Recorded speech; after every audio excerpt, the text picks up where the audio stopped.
Hey gang, what's up? Let's kick it off. It's going to be a fun show today. I guarantee it's going to be fun. Thundering Thursdays. Let's kick it off. Let's go. Oh, hello. Do you have a warrant to be here?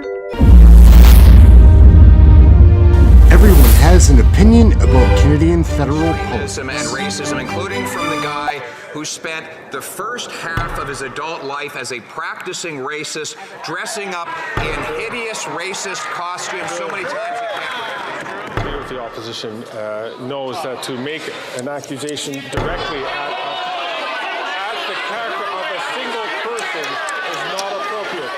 Mr. Speaker, the leader opposite is showing us exactly what shameful, spineless leadership looks like. He shakes hands with white nationalists and then goes to actively court the support of those members and has the nerve. Get it together, Greg! Any idea what you're doing?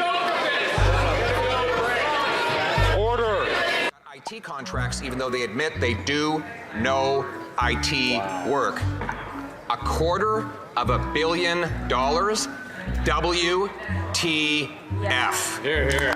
And I say to him, come to my riding, my diverse riding in Durham, and try that on us, where we have Christians and Muslims, Sikhs, Hindus, and Jews living together, all people who believe that mothers and fathers matter. Just want enough to warm it up, son. I don't want to set it on fire. It's very easy to set it on fire. It's a beautiful day in the neighborhood, and you have a right to defend your house with firearms. There's no chance, bud. When I'm Prime Minister, I will keep my promises. Now,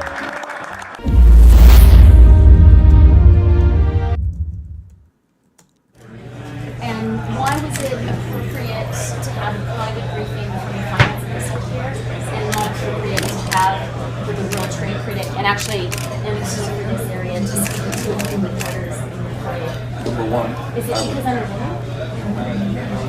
if you'd like to address this club on political matters that you think are appropriate, we'd love to have you. Only once you start. I don't speak at women's organizations. Do you speak at women's only? I don't do that. It's your call. Okay. Would you guys like to? I'm happy to speak further downstairs if anyone would like. Okay. Yeah? Well, we're just sort of seeing what's happening here. Hey guys, there's no cameras in the club by members, but when the cameras on the way, go down to the lobby. Okay. Security's on the way.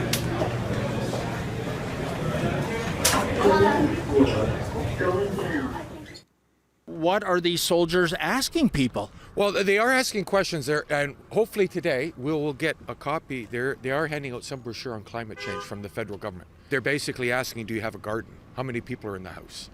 I've heard that, yes. Again, this goes back to data collection. Very slippery slope. And then you hear other things that they want a registry of plastic goods. The government is inserting themselves into households. David Menzies for Rebel News here in the little village of Hansel, Ontario. And folks, there are people going door knocking here today. They're not the Avon lady, they are members of the military. And ostensibly, it's part of something called Trillium Venture. And it's about armed forces personnel, well, distributing literature such as this, tips on an emergency survival kit, especially if there's going to be a problem with wildfires. Of course, there is all kinds of speculation online regarding what the unspoken strategy might be. Could this be a dress rehearsal for a future gun grab? Could this be a rehearsal for checking on people's vaccinations? Opinions are running wild on this. I'm here with my camerawoman, Avery Armstrong. We're going to look at the interactions between the citizens here and the military. Stay tuned for more to come. What do you make of armed forces personnel walking the streets of this little village today? Well, I was surprised that, I like them a lot because my dad was in the Army, Air Force, and we need it. Okay. I think we need it.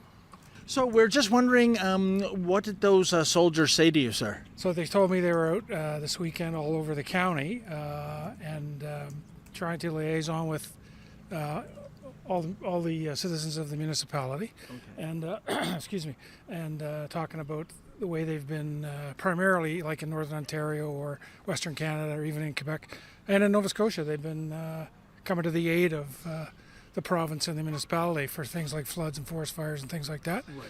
So they wanted to get out here and tell us that they're ready. They're trying to get a feel for this area because they really we've never really had that. Well, they just give me, for natural disasters and stuff like that, information on that and what I should have in the house and stuff like that. It's just a wellness check. Okay. That's it. All right then. Yeah. But a lot of people are saying, what is a wellness check? What does that mean exactly? Well, you see, when you're overseas, right, and you start doing door-to-doors on war-torn countries, that's exactly what a wellness check is. Okay. How many people are inside? Okay. How many people are inside? Yeah.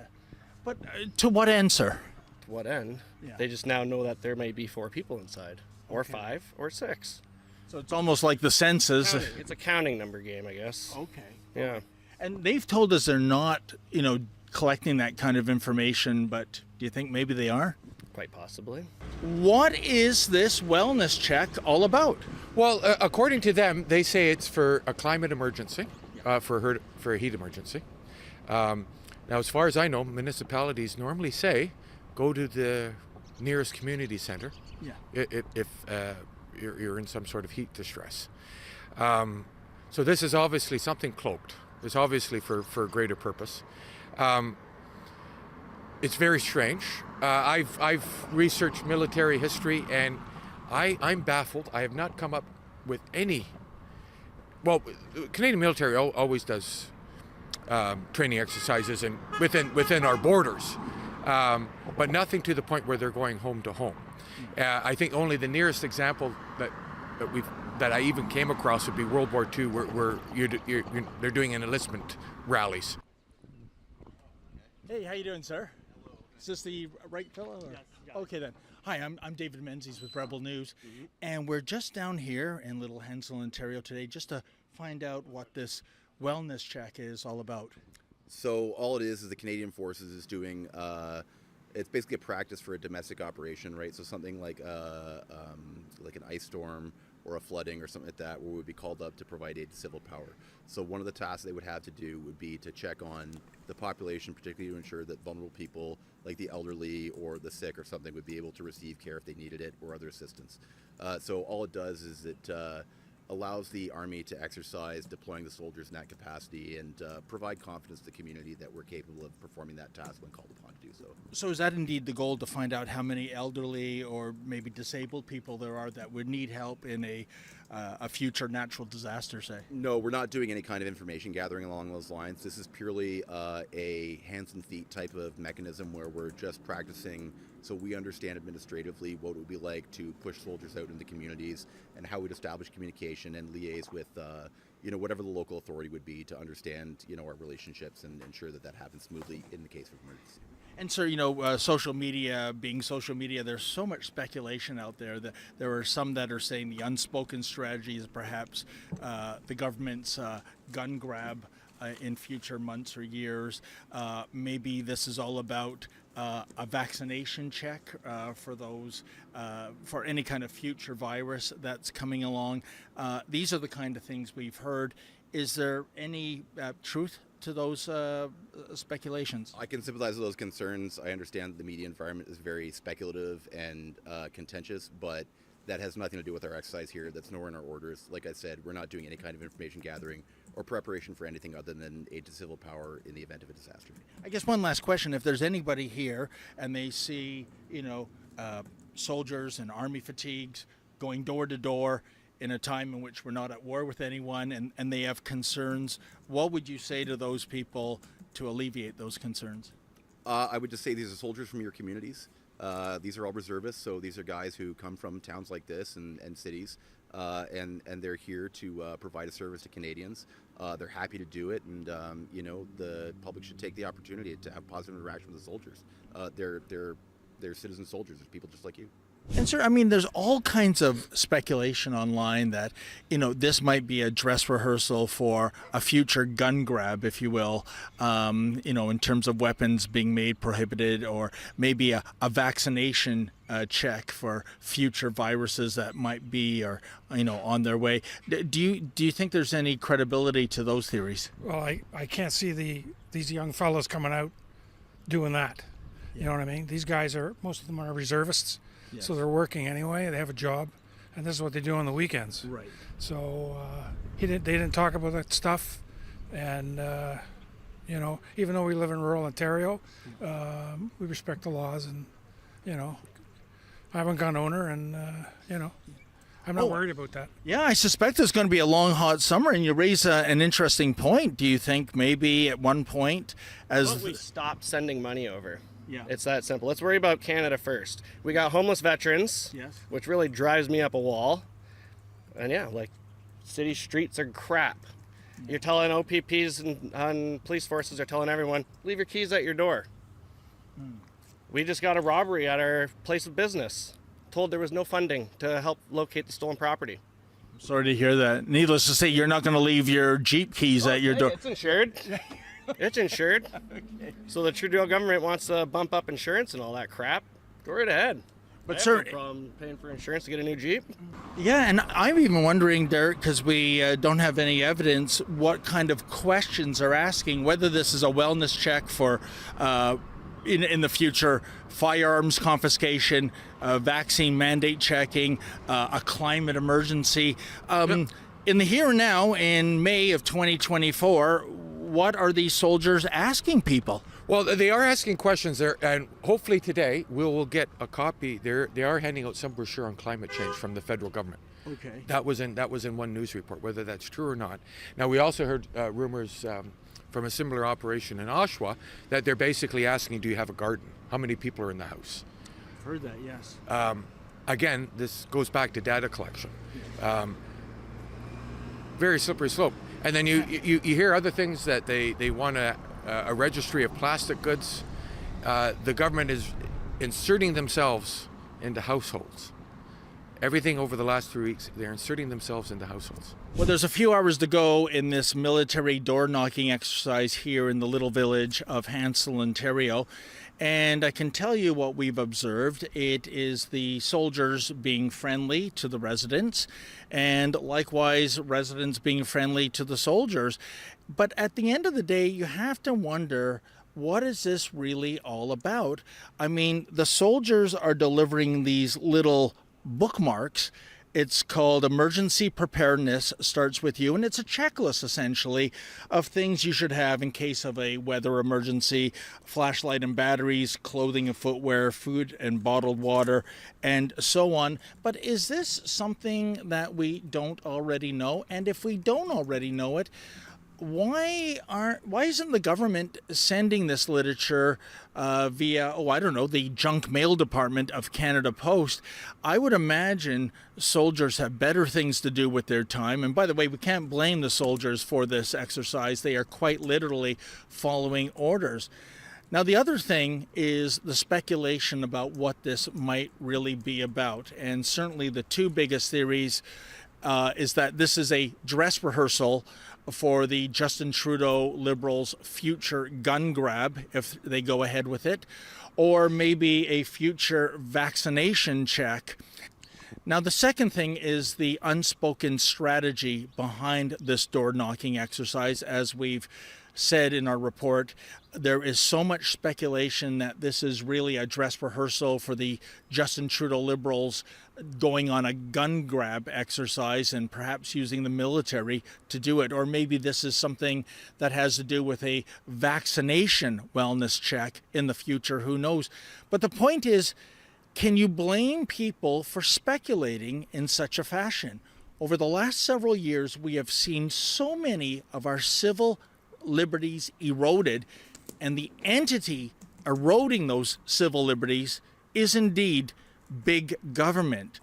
So I can have some sympathy for those who have a contrary view when it comes to an agency of big government, i.e. the military, going door knocking in this tiny village of Hansel, Ontario on a sleepy May afternoon, i.e., what is this really all about? For Rebel News, I'm David the Menzoid Menzies. All right, gang, so we're going to flip into saying hello to everybody because I'm going to try to do that. There's so many people in the room, it's amazing. I love everybody and want to say hello. So, hello, Patty. Hello. There's so many people, guys. I get mixed up. Patty, obviously. Tanya, good to see you today. Mr. Pickles, obviously, thank you for the videos. Kirk, my man. Sheila, always right there. There's True Blue. Oh, my goodness. Rickety, good to see you. Maximus, always a pleasure. Did I see Donna in the room already? Just try. Hey, Blue, what's up? Good to see you. Always. Like, it's going to be a fun show today. Good to see you. LJ, good day, brother. We will catch up. You and I will. Johnny Friendly, welcome to the chat. I see you've been here a couple of days now, so that's awesome. Thank you for joining us. And Boomer Media, always a pleasure. This is amazing to see you again. Cryptomeria, always. Guys, I try to just get through the list. Like, you can understand that.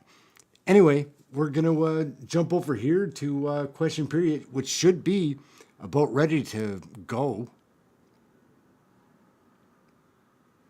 And it is. So the Big W event.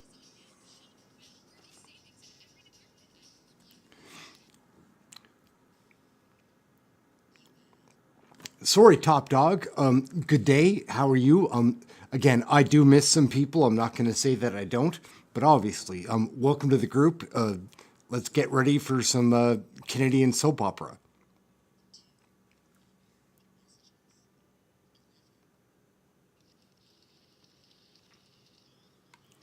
Let's go. We're going to kick it off.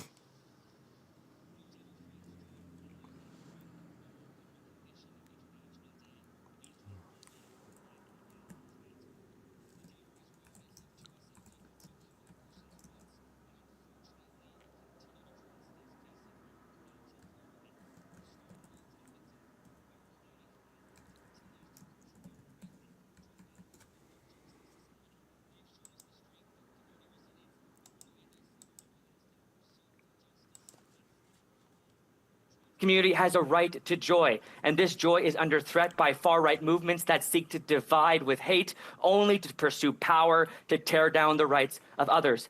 Every member of this House has a responsibility to stand up and speak out against the bigotry that is threatening the safety of our fellow citizens. And although it may be politically advantageous to punch down and divide, let me be clear, we aren't going anywhere.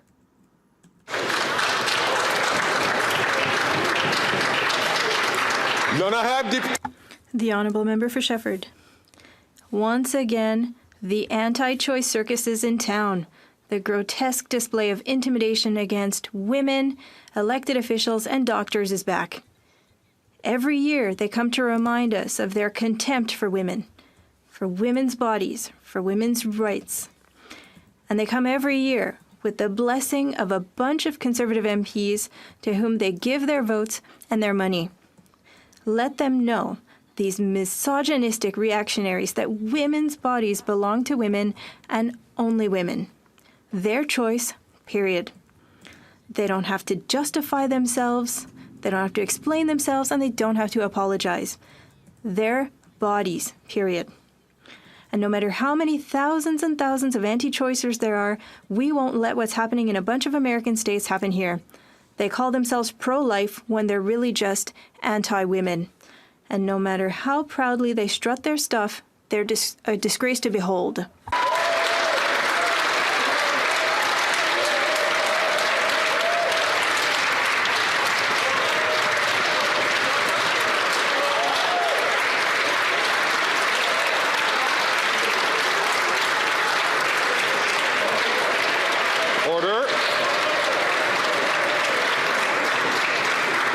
honourable member from Northumberland, Peterborough South. The Liberal leadership race, well, it started. Front runner Mark Carney is first out of the gate. He was recently in front of the Senate, and he pledged to maintain... I'm sorry, colleagues, I'm having difficulty hearing the... I am Already, having Greg, difficulty sit hearing the honourable down. member from Peterborough, Come on. Northumberland, Peterborough South. I'll invite the honourable member to start from the top, please. Thank you, Mr. Speaker. The Liberal leadership race, well, it's underway. Front-runner Mark Carney is first out of the gate. He was in the Senate, confirming there and pledging that he would maintain the Prime Minister's punishing carbon tax. When asked about fiscal responsibility, well, there's no policies he's going to change. Mark Carney will continue the Liberal legacy of higher taxes, more spending, and poorer Canadians. Canadians, well, we just don't need another random Liberal making life more expensive. So whether it's carbon tax Carney or the current Prime Minister, Canadians continue to suffer. The more these Liberals spend, the worse things get. In contrast, a common-sense Conservative will axe the tax, build the homes, fix the budget, and stop the crime. Let's bring it home!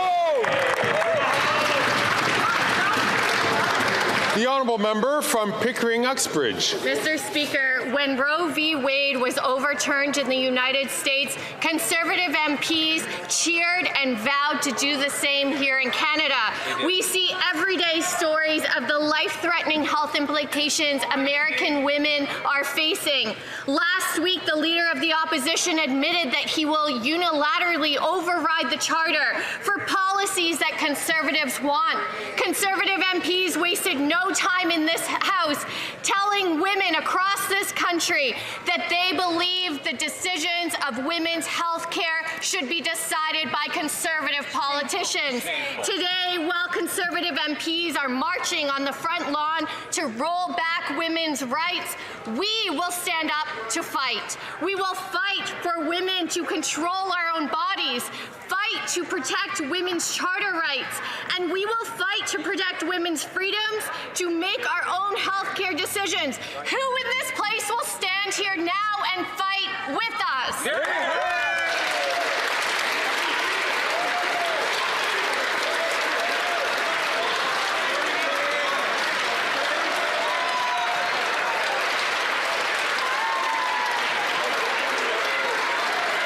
The Liberals are a bunch of goofs, guys. Look at them. Listen.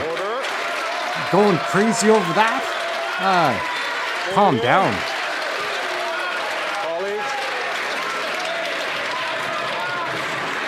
It's going to be a fun Thursday, guys. I assure you that. Oral questions. Here we go. Keith Zohar, We're kicking the it honourable off. member from Regina, Cpac. Oh. We've got Andrew Scheer in the batter's box. 9 years of this NDP Liberal Prime Minister, Canadians are getting poorer. His inflationary deficits are pushing up inflation and interest rates. That's because when the Prime Minister goes into the markets and borrows billions and billions to fund his spending spree, that bids up the interest rates for everyone else. And a new report from the Bank of Canada is shocking. Average mortgage payments will rise by more than 20% in the next couple of years.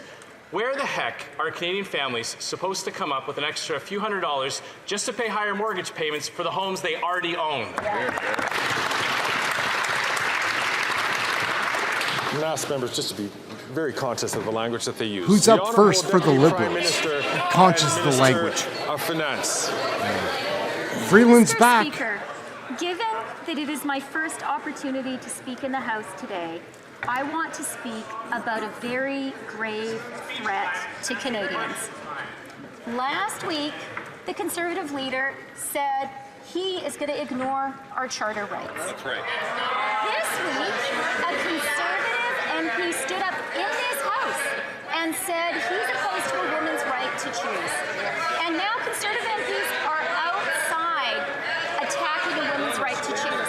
So now we know the truth. They're going to attack our charter rights. They're going to attack the rights of every woman in Canada. Hear, hear.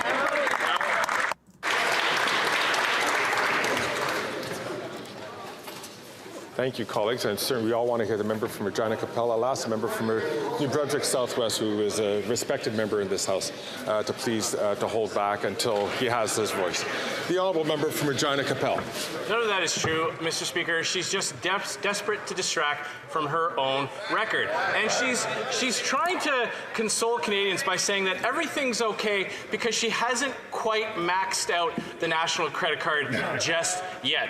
But all of that spending and borrowing is having an impact. In fact, Desjardins Financial has concluded that output per capita fell in every province last year, which is the broadest base standard of living decline in Canadian history other than the pandemic, costing Canadian families $4,200 a month. Will somebody over there please cut up the national credit card before more Canadians go bankrupt? Again, I'm going to ask all members to please to only take the floor, and I'll ask the honourable member from Orleans, who is also another respected member of the House, to please only take the floor when she is addressed.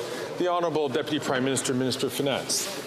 Mr. Speaker, there was a lot of shouting while I was speaking from the other side of the House. And that is because they are afraid that Canadians are starting to understand their real plan. Canadians have seen they hang out with white supremacists and don't disavow them. Canadians have seen they are getting ready to tear up the Charter of Rights. And now we know the first right they're going to attack, a woman's right to choose, just like the far right has done south of the border. But we will not let them. The honourable member from Regina Capella. We'll take no lessons from a government that's trampling over free speech rights by trying to control the internet and control what Canadians can see and post online. But Mr. Speaker, for random Liberals hoping that when the outgoing Prime Minister finally leaves, a new Liberal leader will rescue them, they're about to be sorely disappointed. Mark Carbon Tax Carney continued his Liberal leadership campaign in the Senate yesterday, where he pushed the same radical agenda, endorsed the current Prime Minister's carbon tax, and couldn't come up with even a penny to cut in wasteful spending. If Mark Carbon Tax Carney won't do it, the current Prime Minister won't do it, will somebody over there axe the tax and fix the budget? The Honourable Deputy Prime Minister and Minister of Finance. Mr. Speaker, I am really delighted to hear the Conservative House Leader talk about the rights of Canadians and how important they are. I'm a woman, I'm a mother, and let me tell you what the most fundamental right of every woman and girl in Canada is. The right to control your own body. It is time for the Conservatives to stand up and clearly say, are they going to defend a woman's right to choose? Because what we're hearing from them is they want to end it. Then I have Deputy Louis. The honourable member for Louis Saint Laurent. Mr. Speaker, today at committee, we had great cooperation between the opposition and government. Thanks to the member for Mégantic-L'Érable, the minister understands that July 1st is moving day in Quebec. Thanks to us, the minister now knows that. And I might be smiling, but it's no smiling, no laughing matter, because July 1st is the worst day of the year, especially for those working with those struggling. And this year, people are going to be paying more than ever for rent. And what is the government going to do to help them? The Honourable Deputy Prime Minister and Minister of Finance. Mr. Speaker, I'm very pleased that a member from Quebec is asking that question today. Obviously, I'm not a Quebecer, but I admire the women and feminists of Quebec. Quebecers always understand the importance of the right of each woman in Canada, their right to choice. Do the Quebec Conservatives reaffirm the right of each and every woman in Canada? The honourable member. All women in Quebec and all women in Canada, all men in Canada and all men in Quebec are suffering from this government's inflationary policy. That's what's affecting Canadians. The banks, the Mortgages and rents are going to increase because of this government's inflationary spending. Is there anyone from this government who can clearly explain how these $500 billion in spending, how is that going to reduce inflation? The Right Honourable Deputy Prime Minister.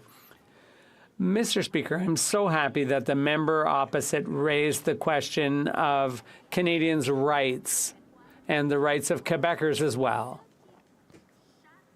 What affects every woman in Canada and in Quebec is our right to control our own body. This week, a Conservative member here in this place said that he was against that. There are Conservative members on the Hill outside today saying the opposite. What does the member from Quebec have to say about this? The honourable member for La Prairie. Coming back to the serious insults from the Liberal member about defending the French language, this morning we were treated to his forced apology to the witnesses he intimidated. Too little, too late. Now that we know exactly what he thinks of Quebecers who are concerned about the decline of French, he has no business being president of the APF, no business traveling the world in princely style to speak on Quebecers' behalf. Will the Prime Minister do the right thing and ask him to step down? He no longer has the confidence of Quebecers. The Honourable Deputy Prime Minister and Minister of Finance. Thank you, Mr. Speaker. Mr. Speaker, I'd like to begin by thanking the bloc members, the member who spoke a few minutes ago about the importance of women's rights in Canada. She was very eloquent, and we support what she said. We understand, we agree that there has been a decline of French all across Canada and in Quebec and in the other provinces as well. And that's why our government has been supporting French all across the country. The honourable member for La Prairie. The Prime Minister added insult to injury. He says the Bloc is going after this member because, in his opinion, we don't like Francophones outside Quebec. The fact that we don't take insults lying down to him is an attack on official language minorities. In other words, in his view, Quebecers who refuse to be called extremists and so on are Francophobes. I've got news for him from many Quebecers. You can't walk all over us. The member has no business representing us in the Francophonie. Will the Prime Minister show him the door? The Honourable Deputy Prime Minister and Minister of Finance. Mr. Speaker,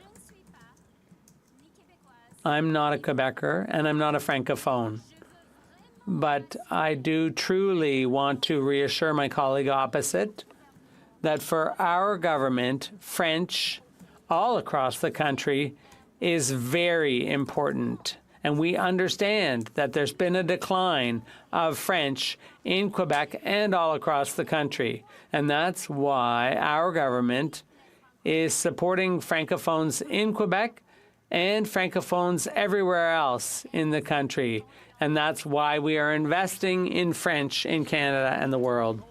Honourable member for Rosemont-la-Petite-Patrie. Mr. Speaker, renters are having a hard time making ends meet. Groceries are expensive, rents are expensive, people are struggling with credit card debt, and it's affecting their mental health. Meanwhile, the Liberals and the Conservatives are protecting the profits of the grocery CEOs. Why? Maybe it's because they got $150,000 in donations from Loblaws, Metro, and Empire.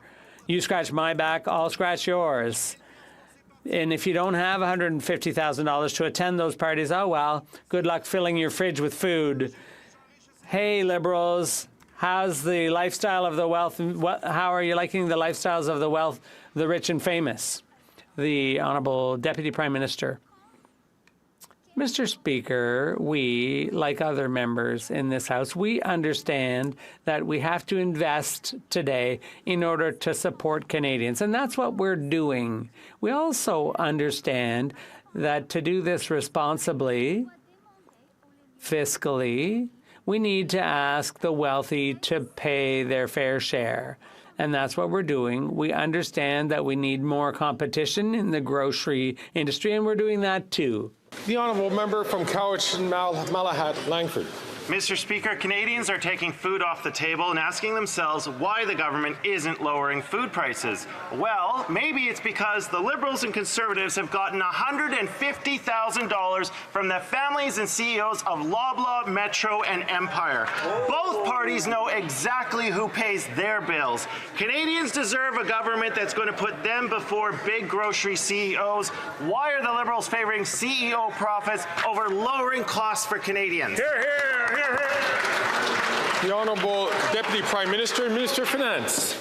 Mr. Speaker, our government absolutely understands that now is the time to invest in Canada and Canadians, to invest in housing, to invest in affordability, to invest in economic growth.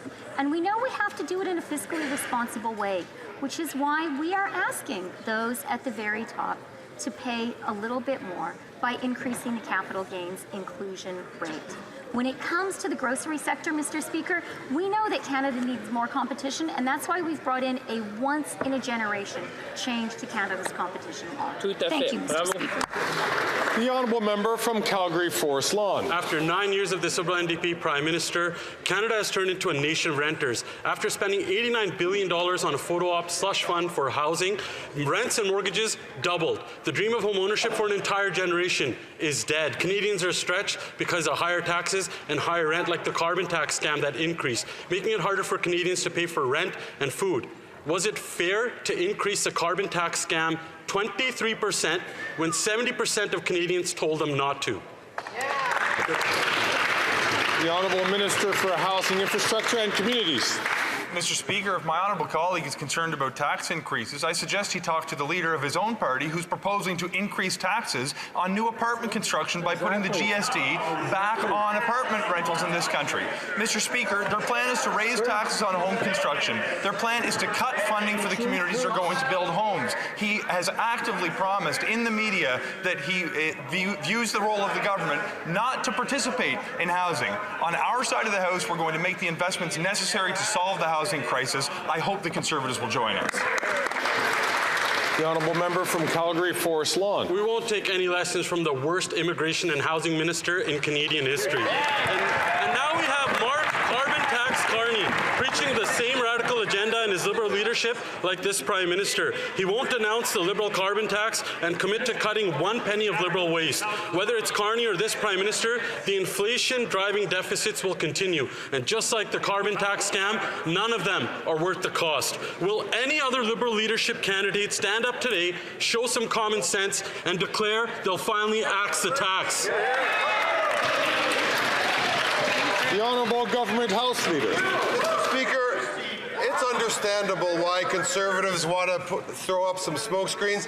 It's been a very bad couple of weeks to be a Conservative in this country. First of all, they cavort with white extremists. Then their leader says we're going to have an a la carte Charter of Rights where we're going to take away your rights on a whim. And now, Mr. Speaker, we have a female candidate for a Conservative nomination alleging criminal content in the conduct of her nomination, identity fraud, false information. When will they stand up for law and order, Mr. Speaker? The Honourable Member from York Simcoe. Mr. Speaker, this NDP Liberal government has made life even more unaffordable for Canadians by raising the wacko carbon tax by 23%. Gas, groceries, and everything else is more and more. It's actually one of the rare times that I can't hear the own a colleague from York Simcoe. If I could please ask members not to raise their voices while the Honourable Member from York Simcoe or any other member who has the floor to interrupt the member. So I'm going to ask the Honourable Member from York Simcoe to start from the top. Well, thank you, Mr. Speaker, this NDP Liberal government has made life even more unaffordable for Canadians by raising the wacko carbon tax by 23%. Gas, groceries, and everything else is making life more and more expensive, especially for those living in rural and small town communities where driving further for longer is just a fact of life. The Parliamentary Budget Officer has confirmed Canadians would be better off without the carbon tax. Will the Prime Minister stand today and admit to Canadians that he's just not worth the cost? The Honourable Minister for Natural Resources and Energy. Here we go, John Thank you, Lawrence. Mr. Speaker. Lawrence. It causes me some disappointment to see an honourable colleague with whom I actually get along very well spouting such misinformation in the House. At the end of the day, the price on pollution is an effective way to fight climate change, but it is also a way to actually help with affordability. The PBO says it. 300 economists across the country say it. It is a way in which to fight climate change, but also to make life more affordable for Canadians. It is good climate policy. It is good economic policy for Canada. The Honourable Member from Simcoe North. Well, we know that is disinformation, Mr. Speaker. Canadians looking at their bank account know that the carbon tax hurts. After all, this government continues to classify small town and rural communities as urban, making them ineligible for the rural rebate and forcing them to pay more in carbon taxes to this out-of-touch Prime Minister. So, are they punishing rural Canadians and dividing them based on geography? Or does the Liberals actually think that Pefferlaw is downtown Toronto? The Honourable Minister for Natural Resources and Energy. Thank you, Mr. Speaker. I would encourage I know we all love York Simcoe and all the communities they're in. But I will ask members to please hold their voices and so we can listen to the answer from the Honourable Minister of Natural Resources and Energy from the top. Thank you, Mr. Speaker. I would encourage my honourable colleague to actually read Bill C-59, which doubles the rural top-up. I would encourage him to actually read the letter from 300 economists across the country that actually say that people, 8 out of 10 Canadians, get more money back. Rather than simply axing the facts, he should do his homework. There you go.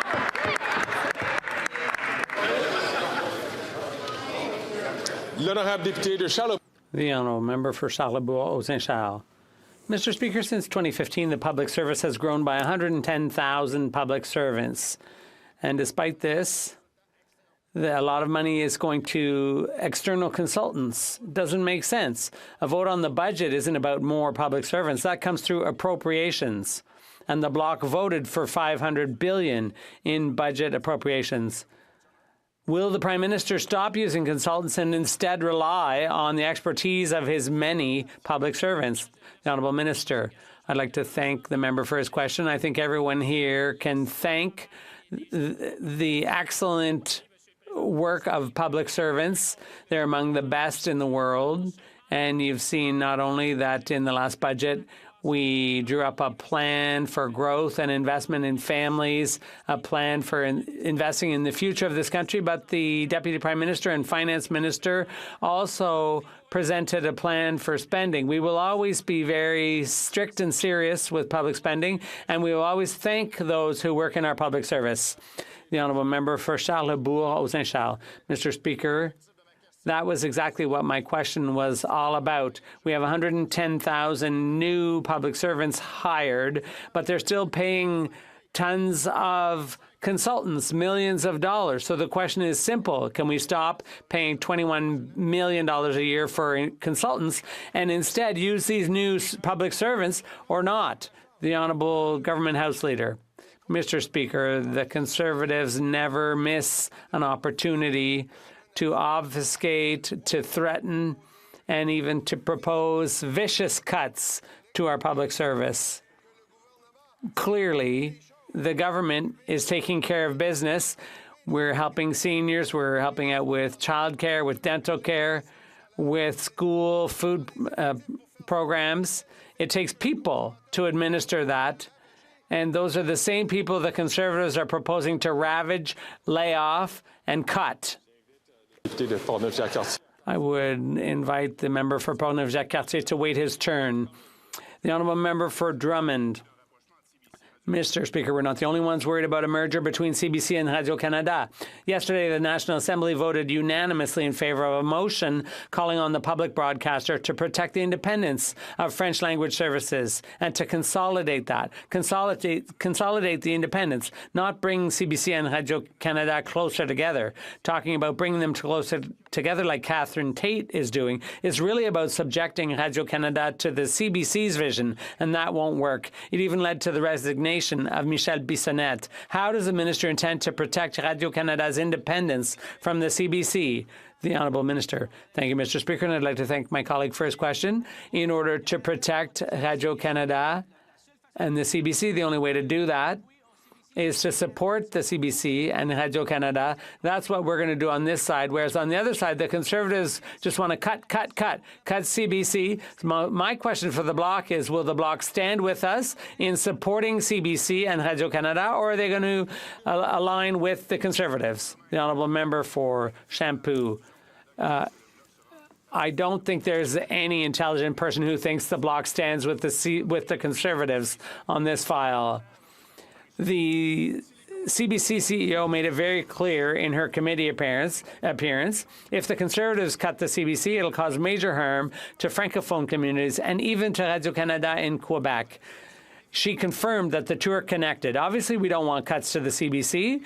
The Bloc is in favor of a strong public broadcaster. That's not up for debate. But the minister has to present her modernization plan. Will she include a watertight barrier to prevent Radio-Canada from falling victim to potential cuts at CBC? The Honourable Parliamentary Secretary. It raises an important point. Having a strong public broadcaster in this country is what this side of the House is going to do, what our government has done and will continue to do. The minister is working actively on ensuring that there is a plan forward for the CBC, but what is really important, Mr. Speaker, is that this side of the House, we believe in a CBC, in a Radio-Canada that is independent, that is powerful, that gives Canadians from coast to coast to coast a voice, not what the Conservatives want to do, which is simply say they will gut it or worse, shut it. Hear, hear. The Honourable Member for Drummond. On the one hand, the CBC CEO, Catherine Tate, assures us that programming and management will not be affected by a merger between CBC and Radio-Canada. But on the other hand, we understand that everything's already been brought together except programming and management. Her plan for rapprochement is to harmonize sectors and find solutions together. Well, finding solutions together just doesn't work. That would mean CBC management imposing its vision on Radio-Canada. Why is the minister refusing to protect Radio-Canada's independence from CBC's English-speaking management? The Honourable Minister of Employment. Mr. Speaker, it is critical to have a public broadcaster here in Canada to promote French from coast to coast, promote minority communities like in Edmonton, Peace River, Newfoundland and Labrador, and so on. French is important to Canadians, and the public broadcaster is there to promote that and to allow us to communicate from coast to coast in French. The Honourable Member from Prince George, Peace River, Northern Rockies. After 9 years, Northern Canadians are going hungry, and it's getting worse because of the carbon tax. In 2018, 57% of Nunavut families lived with food insecurity versus the national average of 12.7%. That number now is a whopping 69% and is amongst the worst in the developed world. Almost 70% of Nunavummiut are going hungry every single day. This PM knows the carbon tax is making Northerners go hungry. Why doesn't he just axe the carbon tax? The Honourable Minister for Northern Affairs. Mr. Speaker, the member opposite has a lot of nerve. For the last 8 years, he and his government have voted against every initiative to help middle-class families. When we brought in $10 a day daycare, he voted against it. When we brought in dental care for kids, which had served 55,000 children in his province, he voted against it. Wow. When we introduced the Canada Child Benefit, he voted against it. He and his team should be embarrassed. Here, here. The honourable member from Prince George, Peace River, Northern Rockies. If it takes nerve to stand up for the people of Nunavut, I'll do that every single day. It's getting worse on your watch, Minister, in Nunavut, and you know it not better. I visited a grocery store in Iqaluit a few weeks ago. A can of Campbell's chicken noodle soup is over $6. A small can of tuna is over $8. Macintosh apples are $3 each, and a liter bottle of ketchup is over $13. The people of Nunavut are going hungry while this minister hikes his carbon tax. Why won't he simply axe the tax? The Minister for Northern Development. Mr. Speaker, 2 years ago in Nunavut, I announced $143 million of new funding for Nutrition North. He voted against it. The Conservatives on the other side voted against it. In this budget, we have $23 million for Nutrition North, $101 million for the Harvester Support Grant, Community Foods Programs. Mr. Speaker, I want to know if they're going to vote against it or they're going to support it. I don't know. The honourable member from Cypress Hills, Grassland. Mr. Speaker, after 9 years of this NDP Liberal Prime Minister, over 2 million Canadians are using a food bank every single month. The CEO of Food Banks Canada says that food banks are becoming unsustainable as more food banks are closing their doors because they are out of food. Yet the Prime Minister is determined as ever to drive up the cost of food as he refuses to listen to the millions of Canadians who want to axe his extreme tax. If he won't listen to us, why won't he at least listen to Food Banks Canada's CEO or maybe the millions of Canadians who are demanding that he lower the price of food by axing his extreme carbon tax? The Honourable Minister for Families. Thank you. I am very proud to be part of a government that believes that every child should have access to food well at school, and that's why we announced our National School Food Program, ensuring that an additional 400,000 kids have access to food well at school. I don't understand why the Conservatives would oppose such a measure. How would this be controversial, Mr. Speaker, getting food into children's bellies? Children deserve to learn on a full stomach, Mr. Speaker. Children's The deserve. honourable member from Winnipeg Centre. Mr. Speaker, reproductive rights are under attack, including by Conservatives who voted against free contraceptives, have pushed backdoor legislation, and tabled petitions attempting to violate abortion rights. But the Liberals are no better, Mr. Speaker. They failed to uphold access to abortion care, including in New Brunswick, where there is not a single abortion clinic. When will the government enforce the Canada Health Act and protect the right to access a safe abortion? The Honourable Parliamentary Secretary.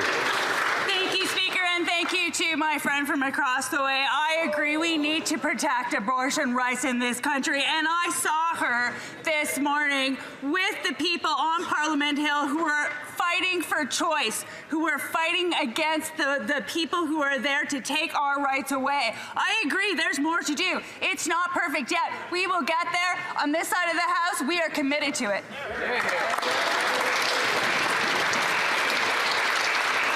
The honourable member from Port Moody, Coquitlam. If you have to negotiate for dignity, dignity is lost. That is what we heard today at Canada's first ever Air Accessibility Summit. Forcing people to drag themselves off of planes or to be taken out on food carts is what's happening under the Liberals.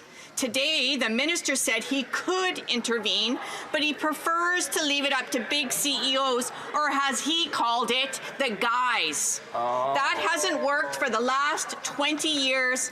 Why won't the Liberal minister make sure people with disabilities are treated with dignity? The Honourable Minister of Transport.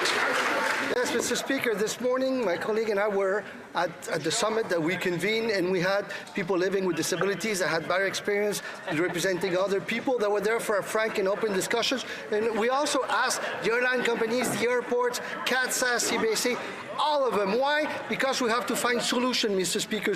What we've witnessed in the past cannot happen anymore. We need concrete solutions. That's what we're working on. The Conservatives, they just closed their eyes. They did nothing in the past. We will do better, much better, all of us together. The The honourable member from Davenport. Mr. Speaker, women's reproductive rights across the world are under assault, and we're seeing the same rhetoric and tactics used by anti-choice advocates in the United States leaking into Canada and into this Parliament. Can the Deputy Prime Minister speak to the women, the girls, and all who care about them in this country and assure them that what their federal government is doing to stand up for their bodies and for their rights? The Honourable Deputy Prime Minister, Minister of Finance. I'd like to thank my colleague for the really important question. Last week, the Conservative leader bragged that he believes in an a la carte charter of rights. And this week, the Conservatives revealed which is the first right they want to abolish. First, a Conservative MP stood up in this House and said he wants to abolish a woman's right to choose. And then today, Conservative MPs are standing outside saying the same thing. The hard right in the U.S. has abolished a woman's right to choose in many states. We will not let them do that in Canada. The honourable member from Kelowna Lake Country. Mr. Speaker, after 9 years, this NDP Liberal Prime Minister is not worth the crime, chaos, drugs and disorder. BC families have suffered under the Liberals' wacko legalization of deadly hard drugs like crack, cocaine, heroin and meth. This wacko hard drug experiment should be ended, not expanded to Toronto or Montreal or anywhere else. Conservatives have a motion to end the legalization of deadly hard drugs, ensure the government denies any active or further applications and redirect money to treatment and recovery. Will the minister support the Conservative motion to end this government's radical failed drug policy experiment? The Honourable Minister for Mental Health and Addictions. I think we need to take a moment to recognize why this issue is so important for every family that has lost a loved one to this tragic overdose crisis from an illegal toxic drug supply. People are dying alone from fentanyl, Mr. Speaker. We need policies that work. We need to meet communities where they are, and we need to understand that this is public health, Mr. Speaker. They continue to want to criminalize family members rather than getting them harm reduction, prevention, and treatment. Mr. Speaker, we are committed to saving lives and getting people health care. The honourable member from Kelowna Lake Country. Mr. Speaker, according to the most recent data, since the NDP Liberal Prime Minister took office 9 years ago, sadly, opioid overdose deaths across Canada increased 166%. Wow. And in BC, overdose deaths are now the leading cause of death for youth aged 10 to 18. Addiction doctors came out saying legalized drugs are being diverted to youth. And unbelievably today, the Minister for Children refused to answer if she's standing up for children against her government's wacko drug policies. Conservatives are calling to end taxpayer-funded narcotics, which are being diverted to our children. Will the Minister for Children stand up for children and vote for our Conservative motion? The Honourable Minister for Mental Health and Addictions. Mr. Speaker, the member across the way seems to not want to recognize that in provinces like Alberta, where they cut back on a comprehensive continuum of care, including harm reduction, people are dying at astronomical rates. Diversion is illegal, Mr. Speaker. The member well knows that. We are committed to a full continuum of care to help those who need health care, not criminalize them, not force them into treatment, but get them the help that they need. Shame. The honourable member from Oxford. After 9 years, this Prime Minister is not worth the crime, chaos, drugs, and disorder. Thanks to his wacko drug policies that have legalized hard drugs like crack, meth, and heroin, we are now seeing 22 Canadians die every single day from drug overdose. And this Prime Minister has even legalized open drug use in our parks, in our playgrounds, and in our schools.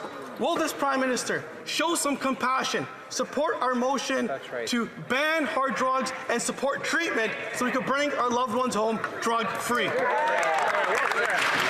The Honourable Minister for Mental Health and Addictions. Mr. Speaker, it is amazing to me that across the way they continue to mislead Canadians. Addressing the overdose crisis and the tragic deaths that we are seeing from illegal fentanyl in our streets needs harm reduction, needs prevention, it needs treatment and law enforcement, Mr. Speaker. We work collaboratively with every jurisdiction to provide health care. Why do they continue to think it's okay to criminalize loved ones who need help? The honourable member from Peterborough, Kawartha. After 9 years of this Prime Minister's wacko policies, overdoses have increased 166%. Wow. And the #1 cause of death for kids in BC is opioids. The Vancouver Police told Parliament the Liberals' safe supply is ending up on the black market, which is then sold to children, creating a new generation of addicts. The Minister of Children said earlier today that kids dying of opioids is not her problem. So whose problem is it? And who is going to protect the children and end the legalization of fentanyl, meth, and crack?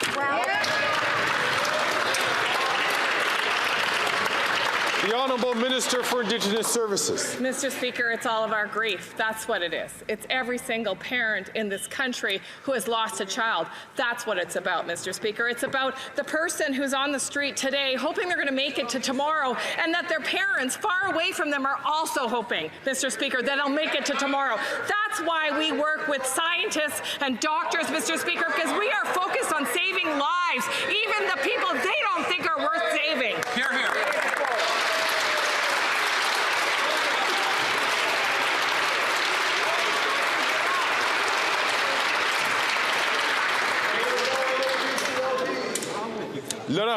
The honourable member for Joliette. There's no worker shortage in the public service, Mr. Speaker. Its ranks have swelled by 109,000 since the Liberals came to power. That's an increase of 42%, and yet more and more consultants are being hired too. More employees, more consultants, but certainly not more services. You still can't get a passport or get your immigration file processed. The only thing that's increasing is the government's interference in Quebec's areas of jurisdiction.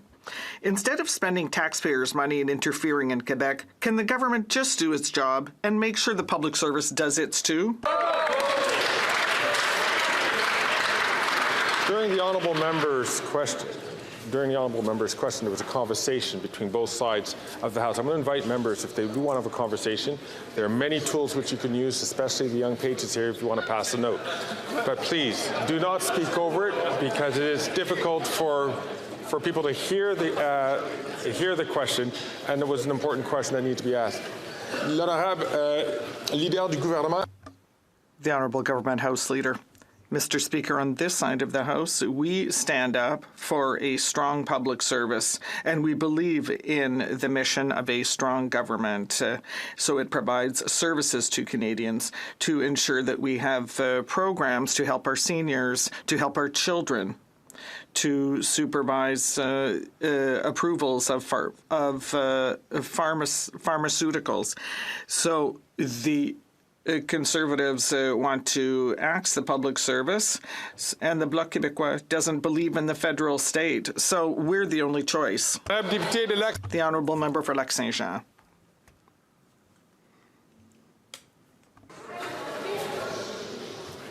Encore une fois. Once again. I would urge the member for Bellechasse-les-Etchemins-Lévis to take the discussion outside, please. I would urge you not to hold discussions here in the chamber while questions are being put. The Honourable Member for Lac-Saint-Jean. Thank you, Mr. Speaker. The Minister of Immigration is meeting his counterparts tomorrow, and there are many demands. Quebec is calling for a redistribution of asylum seekers, a decrease in temporary immigration and the approval of candidates by Quebec, French language training for federal programs, and $1 billion to cover Quebec's integration costs of asylum seekers. And if Quebec doesn't get any answers to its demands, it has promised a referendum. Will tomorrow the minister give answers to these demands, or will he be voting no in the upcoming Quebec referendum, immigration referendum? The Honourable Minister of Immigration. Thank you, Mr. Speaker.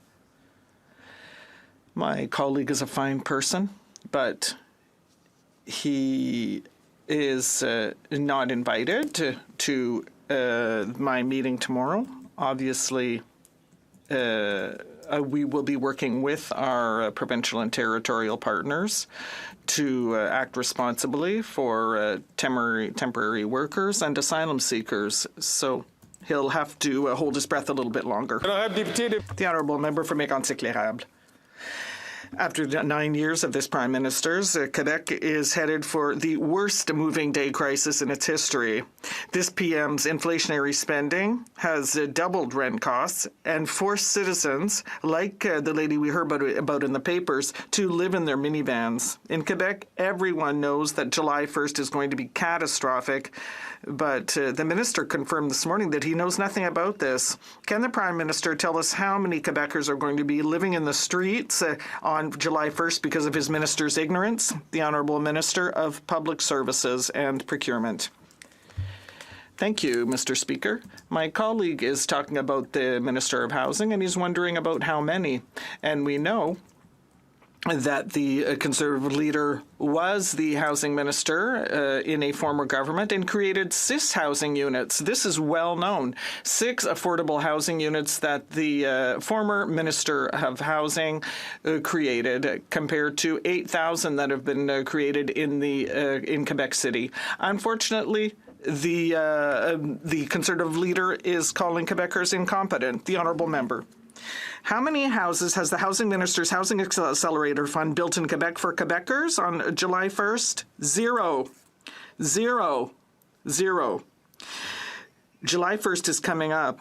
And after 9 years of this Prime Minister's failures, after billions of budget money that was voted for by the Bloc, the Minister cannot tell Quebecers how many houses are going to be ready for July 1st. The crisis is serious. People are considering suicide because they have no homes. Will the Prime Minister finally admit that he has failed and finally build houses instead of building bureaucracy in order to house Quebecers? The Honourable Minister of Public Services and Procurement. Mr. Speaker, my colleague puts an excellent question. How many houses that were built by the $1.8 billion that the Canadian government has created? 8,000, Mr. Speaker. We are very pleased to say so publicly. Unfortunately, that's a pretty bad comparison given the 6 affordable housing units that were created by the former Prime Minister of Housing, currently the Conservative leader, and that's across the whole country. The Honourable Member for Beauce. Mr. Speaker, after 9 years of this Bloc Liberal government, yes, Bloc Liberal, because the Bloc voted for $500 billion of budget money to be used on inflationary spending that has increased the price of everything. Housing, interest rates, groceries, everything is more expensive, even voting for the Bloc. When will this Prime Minister stop his wasteful spending so that Quebecers can finally live in houses instead of living in their vehicles?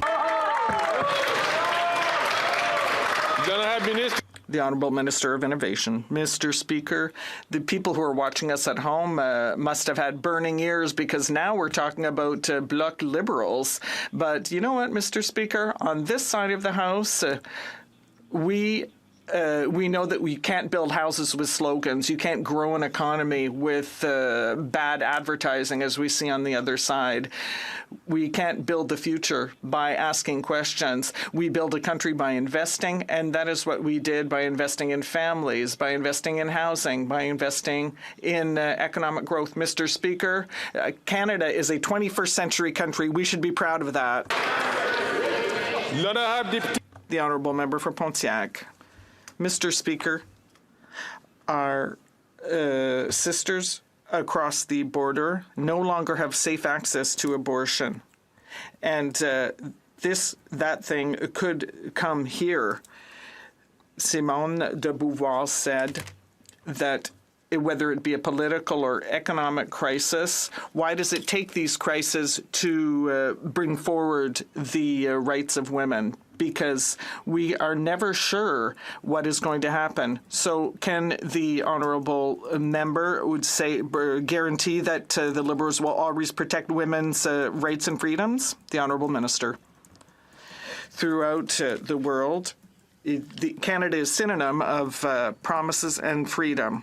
When I returned to Chile, I realized that you have no rights if you're pregnant. For the second time, Canada saved me by allowing me to have a legal and safe abortion for a future that I had chosen. At that time and today, for me, as for so many women, this Canadian freedom becomes so meaningful. Why are the Conservatives attacking the freedom for women to choose?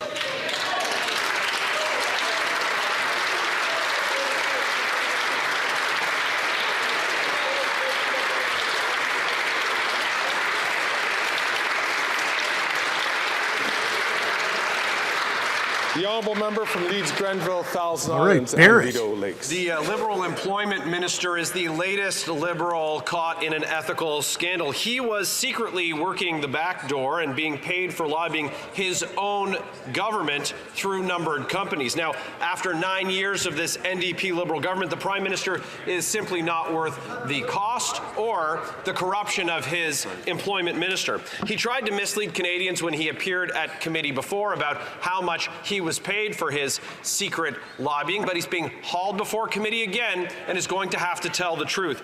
How much was the minister paid? The Honourable Government House Leader. Mr. Speaker, the minister has already addressed all of those allegations, including the ones that member would never repeat outside this House of Commons.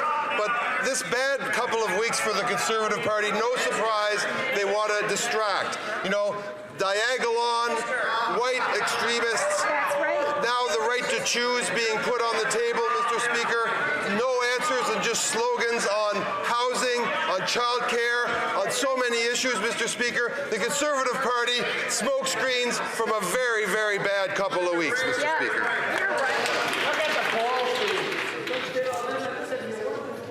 The honourable member from Leeds, Grenville, Thousand Islands, and Rideau Lakes. Speaker, these Liberals would beg for a week like this Conservative Party just had. They can look at fundraising numbers, they can look at polling numbers, and of course they can look at newspapers and see that another one of their ministers is caught in an ethical scandal. Like this Prime Minister who got caught breaking the law. Like this public safety minister who got caught breaking the law and then tried to appoint his sister-in-law to be the ethics commissioner.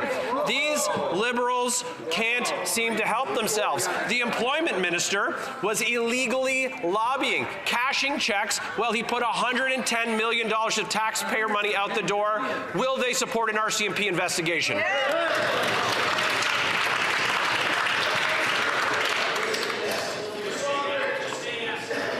I'm going to ask honourable members, please, to hold back on their statements until we can have an answer. The honourable Government House Leader. The Campaign Life Coalition publishes a list of Conservative MPs who they deem anti-choice, anti-LGBT enough to endorse in the election. Well, guess what? The member from Leeds Grenville has a green light, Mr. Speaker. That's right. And that makes him one of 80 Conservative MPs who would deny women the right to choose in this country, who would chop up the Charter of Rights into an a la carte menu. When will the Leader of the Opposition, Mr. Speaker, get up, turn around, and say we're not putting abortion rights back on the table in this House?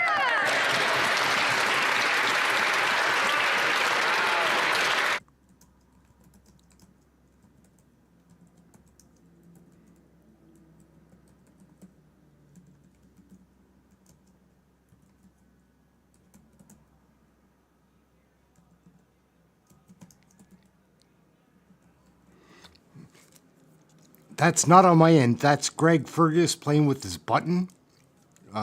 There's just a delay while he's figuring something out, I guess. We've got to get rid of Greg Fergus somehow, guys. Like, this guy messes up the show every day almost. From Kamloops, Thompson, Caribou. A dangerous sexual offender was in medium security. He needed hospitalization, so he should have been escorted under guard.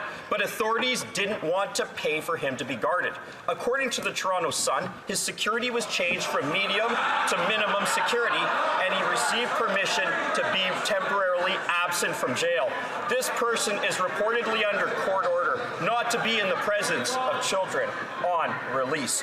Why was a sexual offender left unsupervised at a hospital and they seem to think it's funny? Why won't they answer this?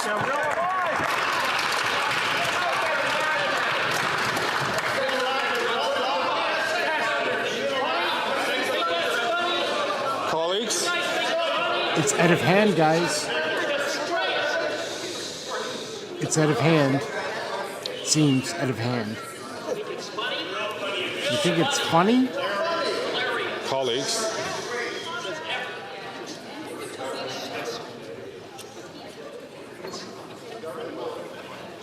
The Honourable Minister for Public Safety. Mr. Speaker, my honourable friend doesn't serve to reassure Canadians when he exaggerates and distorts a series of elements that he knows, Mr. Speaker, are misleading. What he does know is we have a rigorous correctional service system where offenders are placed in the appropriate, secure federal penitentiaries based on an assessment done by professional public servants. The most important criteria is, of course, the safety of the public. We will always support public safety by ensuring that dangerous offenders are kept in the appropriate, secure federal prisons.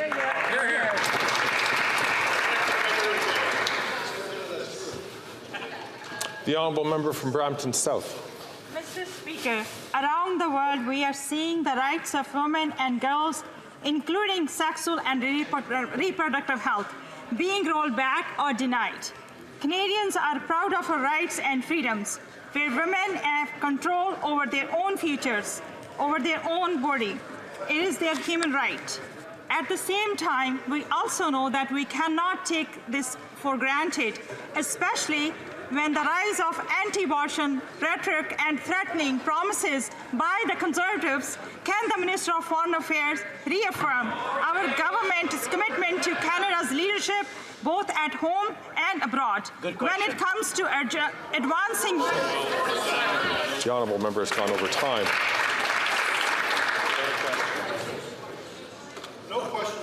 We're going to get back to this at the end of question period, but all members will understand, of course, that sometimes when the Speaker is in conversation with honourable members, it's difficult to do several things at the same time.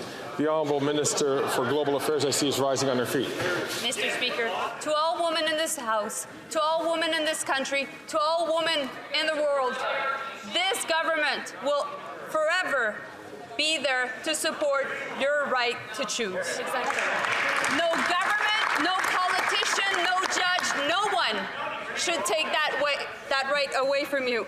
Make no mistake, the Conservative leader and his members are trying to politicize women's bodies, and they're willing also to make sure that they control women.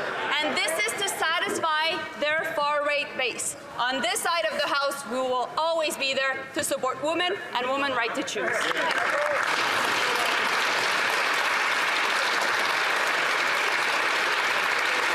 The Honourable Member from Timmins James Bay. So the latest reports show that emissions from big oil and gas are up yet again. Quelle surprise. And now Imperial Oil is announcing a massive increase in production thanks to this government's $34 billion freebie known as the TMX pipeline. So that'll be 900,000 barrels a day of unrefined bitumen emissions threatening the coastal Indigenous communities.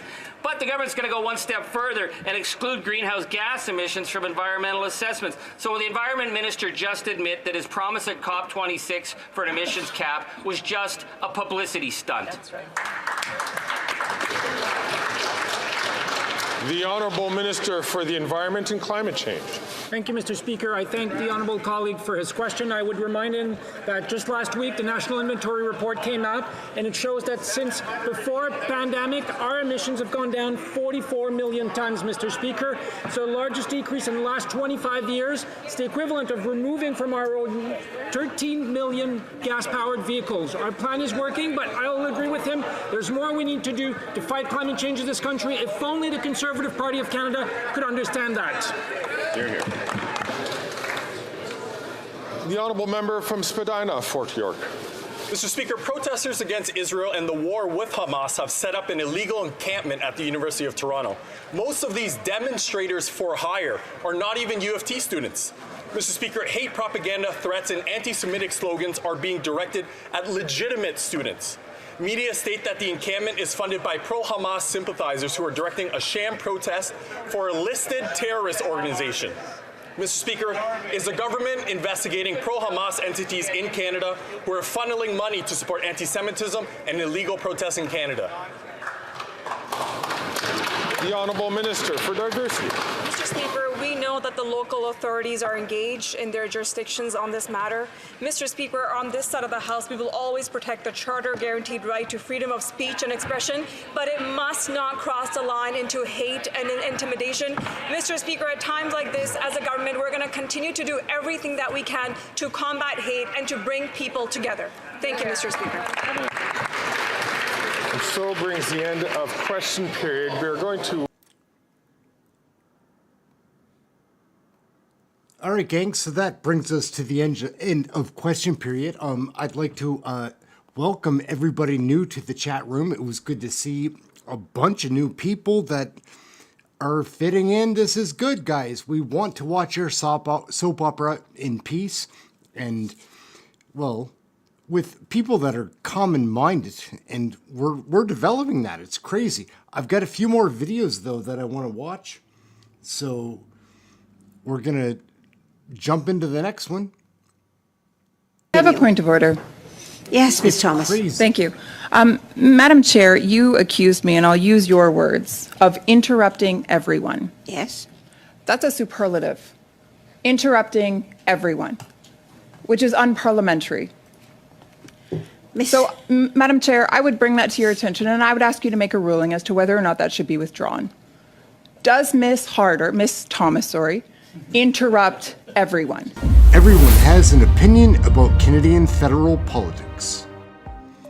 Hey gang, what's up? Just Ehren right here, Question Period Canada. Pretty excited to bring you a committee investigation clip.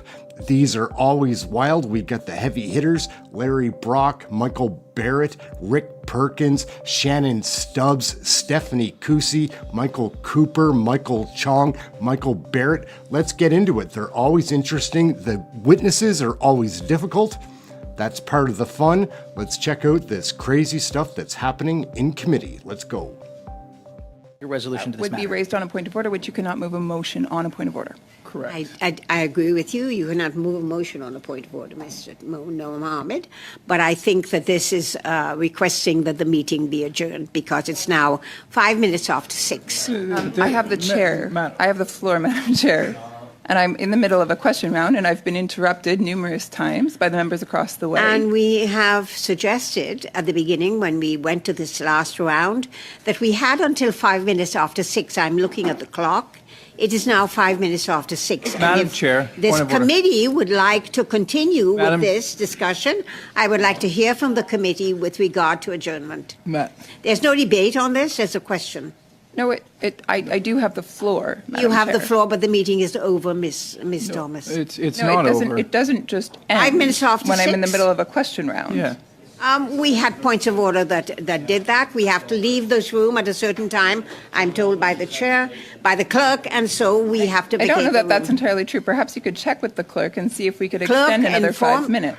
Ms. Thomas, you seem to have this penchant for arguing with everyone who makes any suggestions. Well, that's we quite the do accusation. have. I was order. told, That and is we heard. inappropriate. Mr. Lawrence, please allow me to speak.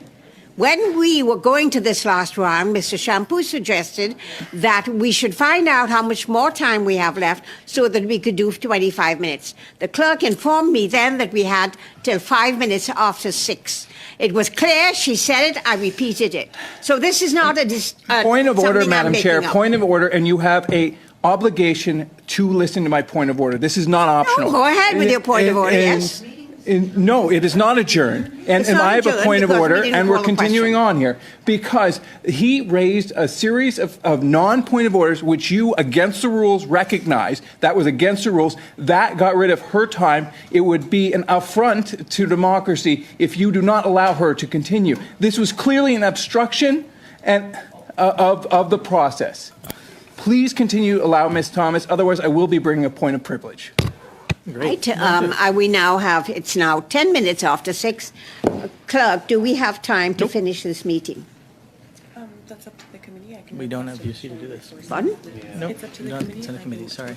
The clerk informs me it is up to the committee to decide whether they want to continue. I have a point of order.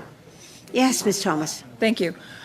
Madam Chair, you accused me, and I'll use your words, of interrupting everyone. Yes. That's a superlative. Interrupting everyone, which is unparliamentary. So, Madam Chair, I would bring that to your attention, and I would ask you to make a ruling as to whether or not that should be withdrawn. Does Ms. Thomas, interrupt everyone? Because if she does, then your statement stands. But if it can be proven that she does not interrupt everyone, a superlative, then you must withdraw. I would ask for your ruling as the official chair of this committee. I think, Ms. Thomas, to decide whether you interrupt everyone, I'm going to have to go back into the past blues and read every one of them to find out if this is true. But it is on the record, and if you like, I would withdraw the term everyone and say you often interrupt people in this committee, whether it's other members or witnesses or everyone who has something to say. If you disagree with them, you interrupt. Often you do that. This is a pattern that you have, and I don't like it because it's not in keeping with having a respectful meeting. And I'm going to state that clearly. We need to be respectful here. We need to have decorum here. We are a parliamentary committee. We're not a little group of people chatting around here and throwing stones at each other. So let's try and be respectful. So, Mr. Sorry, point of order. Yes. You just said we don't throw stones at one another, but I seem to be the object to which you throw stones quite often. Ms. Thomas, I think this is getting to be just a little bit too much. I correct anyone. I have corrected people who have interrupted everyone. I've corrected them, and each time to keep decorum in this committee. So I think it's time we go with the decorum in this committee, and I'm going to ask a question right now of this committee. Do you wish this meeting to continue, or do you wish this meeting to adjourn? Recorded division. Recorded All right, division. recorded division. Thank you. Clerk, can we record the division, please? The question is to suspend the meeting, adjourn the meeting. Mr. Noor Mohammed. Yes. Mr. Couteau. Yes. Ms. Latanzio. Yes. Ms. Gainey. Oui. Monsieur Serré. Oui. Mr. Wall. No. Ms. Thomas. No. Monsieur Gourde. No. Mr. Lawrence. No. Monsieur Champoux. Oui. Everyone has an opinion about Canadian federal politics. What do you think, gang? Point of order, Mr. Chair. What is going on in these committee meetings? We do get the best of the best. Larry Brock, Garnet Genu, Rick Perkins, Michael Chong, Michael Cooper, Shannon Stubbs, Michael Barrett, with Stephanie Kusi. The list goes on and on. They're always super interesting. Something else that's super interesting is the live show that we cover. We cover every... You must be allowed to live fearlessly and proudly Jewish lives, and it is the responsibility of every Canadian, Jewish or otherwise, to stand with your right to do that. It's a crazy time in Canada, right? As we learn about these Canadian federal politics right here on Question Period Canada. My name's Ehren. Let's get into this crazy video, man. It doesn't slow down in Canadian federal politics. Let's take a peek. We're told that those who forget history are condemned to repeat it. That is why the annual commemoration, Yom HaShoah, is so important. It is important to remember and educate of the ugly, totalitarian ideology of the National Socialist German Workers' Party, which metastasized into a bloody dictatorship, a Second World War, and, as we commemorate today, possibly the most evil attempt at mass extermination of an entire people, that the world has ever seen. This, along with communist socialism, brought together two twin ideologies of the 20th century that unleashed havoc and death on peoples, often for no other reason than their race, their religion, their ancestry. Over 6 million Jews were murdered in labor camps, concentration camps, and death camps. Some of the survivors are still with us today, imparting their stories and ensuring that the next generation learns those stories. It's almost 80 years now since 1945. 80 years is roughly the life expectancy in most developed countries. So it isn't by accident that memories start to fade right about now. And as these memories have faded, these same ugly totalitarian ideologies have gained favor. And with the same hateful rhetoric, and in some cases, the same precursor actions playing themselves out today. We see at university campuses the hateful anti-Jewish rhetoric directed at innocent students. We see fire bombings of Canadian synagogues, something we never would have imagined a short time ago. I know that some of you are making the heart-wrenching decision. Do I walk outside with the Star of David on my chest? Do I wear my kippah? Do I keep my mezuzah on the door? You worry about the safety of your loved ones in Canada. It is absolutely unacceptable that you should be faced with this dilemma. You must be allowed to live fearlessly and proudly Jewish lives, and it is the responsibility of every Canadian, Jewish or otherwise, to stand with your right to do that.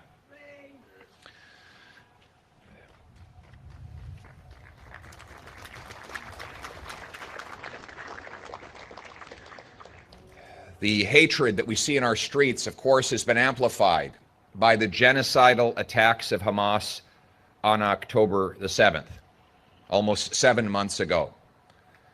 This was an attempt at genocide. It was the biggest mass murder of Jews since the Holocaust. It was carried out by an organization that had full autonomous control over Gaza and enjoyed a ceasefire. It was living right next to the Jewish state, which had vacated the Gazan lands and allowed, with perhaps some retrospective, we look back on that decision and we look back at what it resulted in. It allowed the Hamas regime to make autonomous decisions in governing that land. And as of October 6th, there was a ceasefire. And then on October 7th, Hamas carried out one of the most sadistic attacks ever witnessed in human history. The only difference between the Nazis and Hamas is that while the Nazis were cowardice and in some cases attempt to cover up their evil, the Hamas terrorists bragged about it, recorded it, put it on display on social media, took sadistic delight in what it had done. To this day, Hamas has said that if it gets the chance, it will repeat the attacks of October 7th. And that is why it is incumbent on all democratic governments to state clearly that there is only one way to end this conflict, and that is for Hamas to disarm, to surrender, and to turn over the hostages. Bring them home.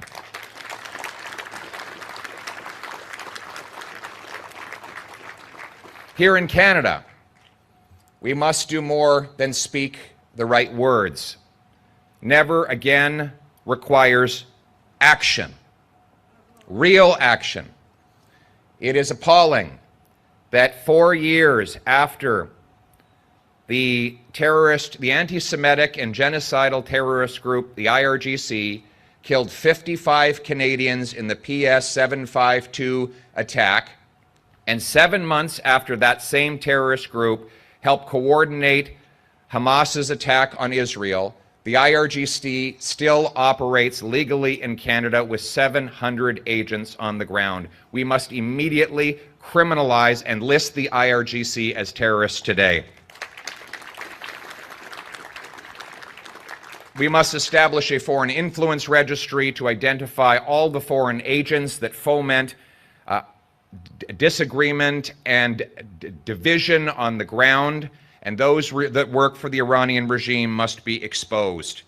We must evaluate Canada's threat assessment of terrorist attacks in light of the fact that we have had terrorist attacks target Canadian schools.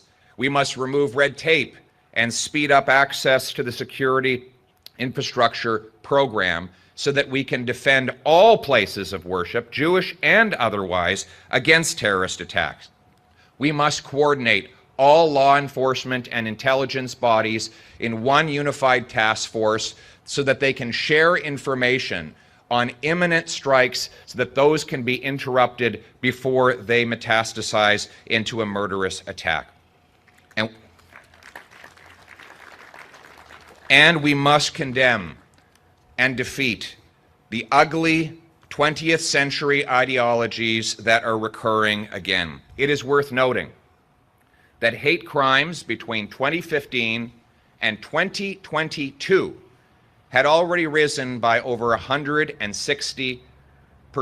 That is before the attacks of October 7th. In the last year, anti-Semitic attacks are up over 100%. That is double. That means the Jewish people are being doubly victimized. Once with the bloodshed they witnessed in their homeland of Israel, and again on the streets and in their synagogues. This ideology, which seeks to divide people into identity groups, turn them against each other, and preach hatred between the peoples of our country, must stop. We must replace it with an identity, with an ideology that views everyone as an individual, that celebrates their personal character rather than denigrating their group identity. We must recognize that the Jewish people are always the first to be victims of this hatred, but are never the last. And the Jewish people who are here today who asked those terrible questions about whether they can display their Jewish symbols, from this Gentile, I have this message. You are not alone. You have friends. You have friends that stand with you, now and always. Friends that will stand up for Israel's right to defend itself. Friends that will stand with you against the ugly violence and hatred on our campuses and in our communities. Friends that will restore a Canada where you feel safe to espouse your faith in the security of your community. Friends who will be with you as always. I am honored to consider myself one of those friends. To the students who were part of the March of Living Committee. I did the March of the Living years ago between Auschwitz, the first concentration camp, and Birkenau, the most deadly of the death camps. And amid all the horror that history testifies in those places, I saw hope. There I saw young Jews placing stones on larger rocks, rocks acting as the replacement for tombstones that were never able to be laid, with the message to ancestors that we're here, we still love you, we haven't forgotten. Israeli flags blowing in the wind, the Star of David in the sky, as a message to the defeated Nazis, you will not stop us. We are still here. We are still Jewish. We sing the same songs, practice the same faith, on the same land as our ancestors over 3,000 years ago. The trash can of history is filled with those who have tried and failed to destroy the Jewish people. And once again, the Jewish people will triumph. Your friends will stand with you in this triumph, and we will say loudly, here and everywhere, never again. Thank you. So yes, come and join the gang. I'm Ehren. This is Question Period Canada. We do wonder about a lot of things here. We have a fun community where we watch the live question periods daily. That's a great time. Come and check out one of the live shows. We make all these other videos. I'm just gonna... So before we wrap up, just to let you know, we're going out on yesterday's highlights. Pretty fun. Like, Wednesdays are always wild. I want to thank everybody for tuning back in, coming and checking out the channel. Share it with somebody, all that fun stuff. Like, subscribe, it still helps. It's not too late. It's an amazing chat group that we have here. I'm very proud of what we're accomplishing.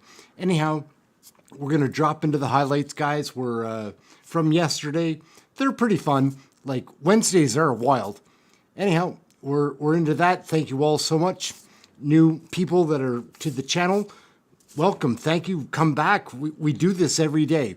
Anyway, we'll be back tomorrow. Let's check this one out. Again with him. The parliamentary budget officer produced a report. I'm going to read the title so that he can Google it right now, Mr. Speaker. It is called the Parliamentary Budget Officer's Report on the Distribution of Costs and Benefits under the Carbon Pricing Program. He can look at page 3, where every single province that has the tax sees middle-class Canadians and 60% of families paying more in tax than they get back in benefits. Why won't he get to know the facts and axe the tax? Leader of the opposition's campaign to simply axe the facts. We are going to continue to stand with the science, the evidence, the research, the economists who have all pointed out, including the parliamentary budget officer, that the Canada Carbon Rebate puts more money in the pockets of 8 out of 10 families in the jurisdictions across the country in which it is. Hey gang, what's up? Just Ehren right here, Question Period Canada. Pretty excited to bring you some more highlights. It's been a while. This was another day. It was a bonus. Let's check it out. Poilievre versus Trudeau. Let's go. This Prime Minister is not worth the cost after 9 years. He's doubled the debt, doubled housing costs. He's increased spending by nearly 80%. What did we get for the money? The worst per person income growth in the entire G7 and the worst mortgage debt of all of those countries. When will he realize that the more he spends, the worse things get? The Right Honourable Prime Minister. Mr. Speaker, the Conservatives have been talking down the economy for a long time now without understanding that Canada has actually the strongest macroeconomic performance in the G7. And our perspective is to put that solid footing of the Government of Canada in service of Canadians by investing in housing, by investing in dental care, by investing in childcare, by investing in the supports that Canadians need in this difficult time. His solution is for governments to invest less in Canadians for ideological reasons, to be there less for people when they need it most. The Honourable Leader of the Opposition. Mr. Speaker, more proof that this Prime Minister is not worth the cost. He tells Canadians they've never had it so good. He doubled the debt, doubled housing costs, forced 2 million people to a food bank. He brags that he spends $87 billion on housing programs, and what did it get us? Got us the worst housing inflation of any country in the G7, the second worst out of nearly 40 OECD countries. Why does he always spend the most to achieve the worst? Right. The Right Honourable Prime Minister. Mr. Speaker, I think Canadians will take no lessons from a former housing minister who was in a government that didn't believe in investing in housing. Obviously, over decades, Mr. Speaker, the federal government had underinvested in housing, and it has led to the challenges we're facing now. That is why we are putting, and have been putting in service of Canadians since 2017, the solid fiscal position of the federal government to invest in Canadians, to invest in communities, to invest in housing, to help solve this challenge that people are facing around the world that we are solving despite. The Honourable Leader of the Opposition. Mr. Speaker, he's absolutely right that we did not waste the billions of dollars that he's now put into his programs, but here are the results. The average rent for a one-bedroom when I was housing minister was $973, and we built 80,000 apartment units at that low rate when I was minister. Now the cost has more than doubled. Meanwhile, Stats Canada reports that incomes are down $17,000 per family. Why are Canadians making $17,000 less to pay double the price for a home? The Right Honourable Prime Minister. Here's the question Canadians should be asking the Leader of the Opposition. Given that Canada has one of the strongest economic balance sheets in the G7 right now, country for country compared, should we be investing to support Canadians and create housing with that solid balance sheet, or should, as the Conservative Leader is proposing, we cut programs, we reduce investment, and we do less for Canadians? We should be putting the strong fiscal position of this government in service of Canadians. That's what we're doing. That's what he opposes. So what do you think, gang? Is Jagmeet like faking sick? It's hard to tell, but here's a closer look. Jagmeet does sound like he's not well. Member from Burnaby South. Canadians are struggling to put food on the table, and what are the Liberals doing? Well, they're giving $25 million to Costco and Loblaws. And what are the Conservatives doing? Well, the Conservatives, their leader is too busy whining and dining corporate lobbyists in private dinner clubs. New Democrats have a clear plan. We need to tackle corporate greed. We need to make sure we bring down the prices and stop giving millions of dollars to corporate grocery stores. When will the Liberals, when will the Prime Minister stop giving big grocery a free ride? The Right Honourable Prime Minister. Mr. Speaker, not only are we continuing to move forward on our grocery code of conduct, but we're working on our project to make food more affordable through competition reforms. And now we're creating a national school food program, which is expected to provide meals for more than 400,000 kids a year and save the average family with 2 children as much as $800 per year on grocery costs. We're also ensuring the wealthiest pay their fair share. And indeed, Mr. Speaker, there are measures in the House right now that will crack down on predatory pricing, and the NDP has the opportunity to support us as it goes through this House. The Honourable Member for Burnaby South. Have the courage to take on corporate greed, which is driving up the cost of food, but we do. All right, gang, Jagmeet's boring. I'm tired of that guy too. Like, pension or not, doesn't matter. Let's watch Poilievre in action, hammering Trudeau for the next 25 minutes.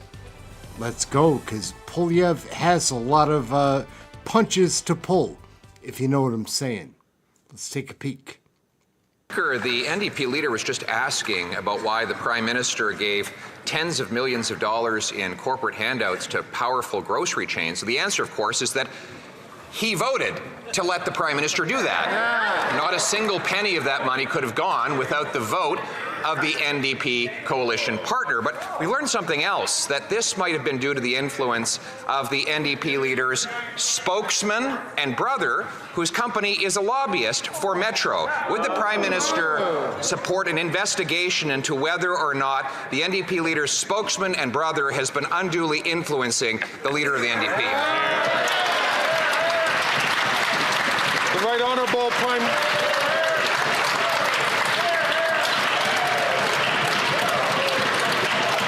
The Right Honourable Prime Minister.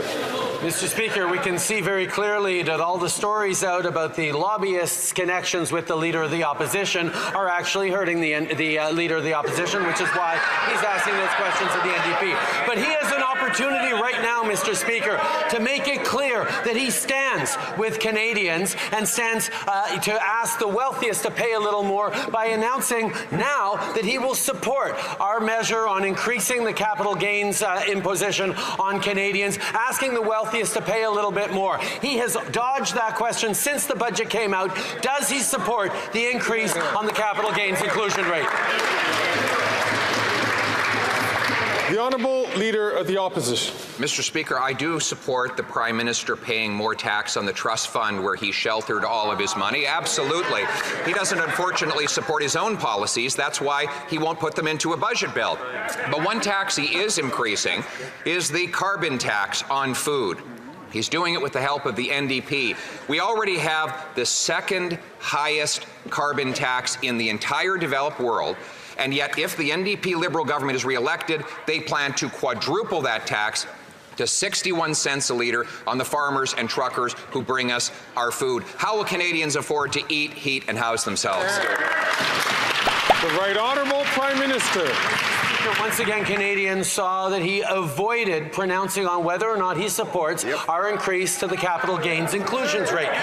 But in regards to his deflection onto carbon pricing works. We're on track to meet our emissions for the first time in any government in Canadian history. And Canadians get more money back in their pockets thanks to the Canada Carbon Rebate. And families are already using that rebate to help pay their bills and plan their monthly budgets. Meanwhile, the Conservative leader continues to oppose every measure we put forward for both affordability and fighting climate change. Hear, hear.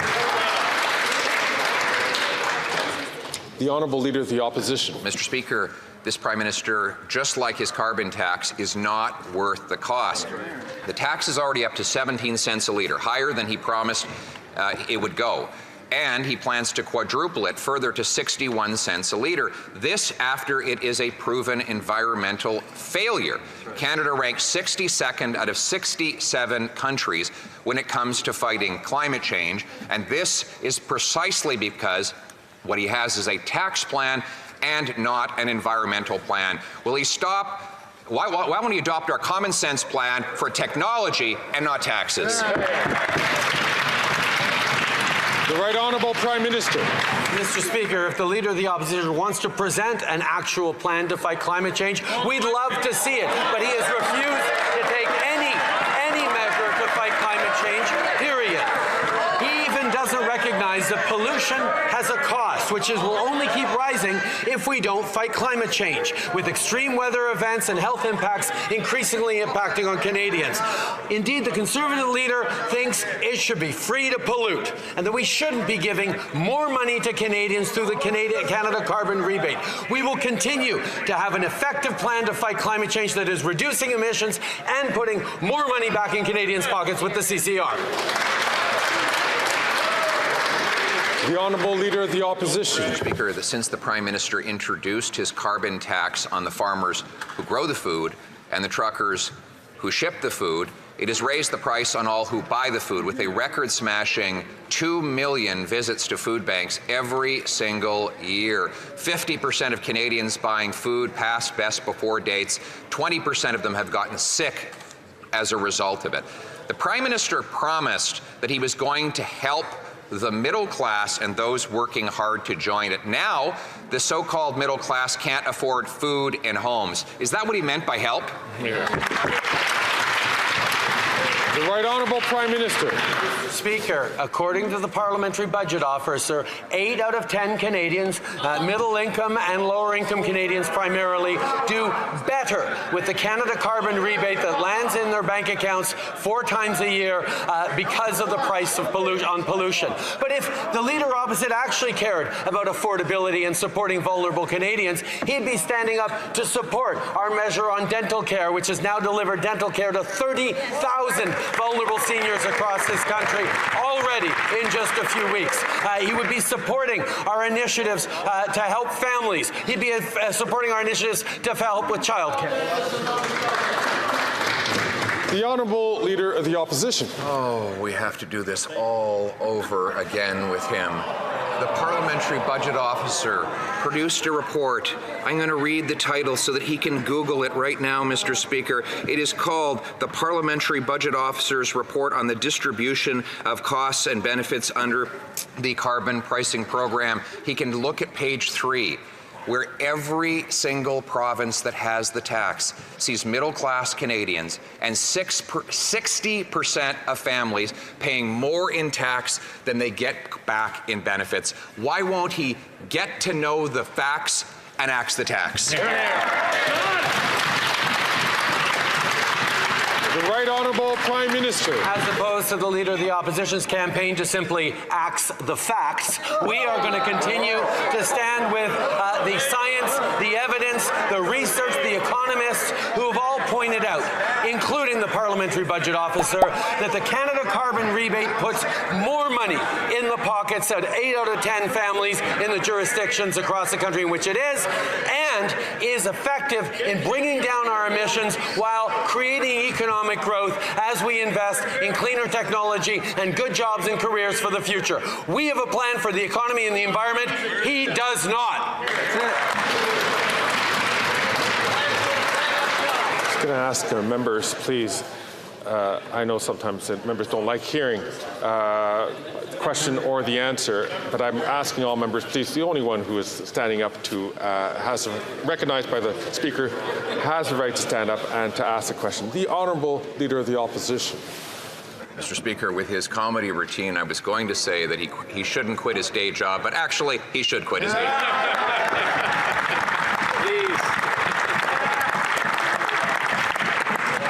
But he shouldn't go into number crunching, whatever his next job is, because he doesn't believe the economy is about numbers. And I don't blame him, because if I had his economic record, I wouldn't want to talk about numbers either. But it might help him to go to the library and quietly study just a little bit. Will he commit to reading page 3 of the Parliamentary Budget Officer's report, which demonstrates Canadians pay more than they get back in the tax? The Right Honourable Prime Minister.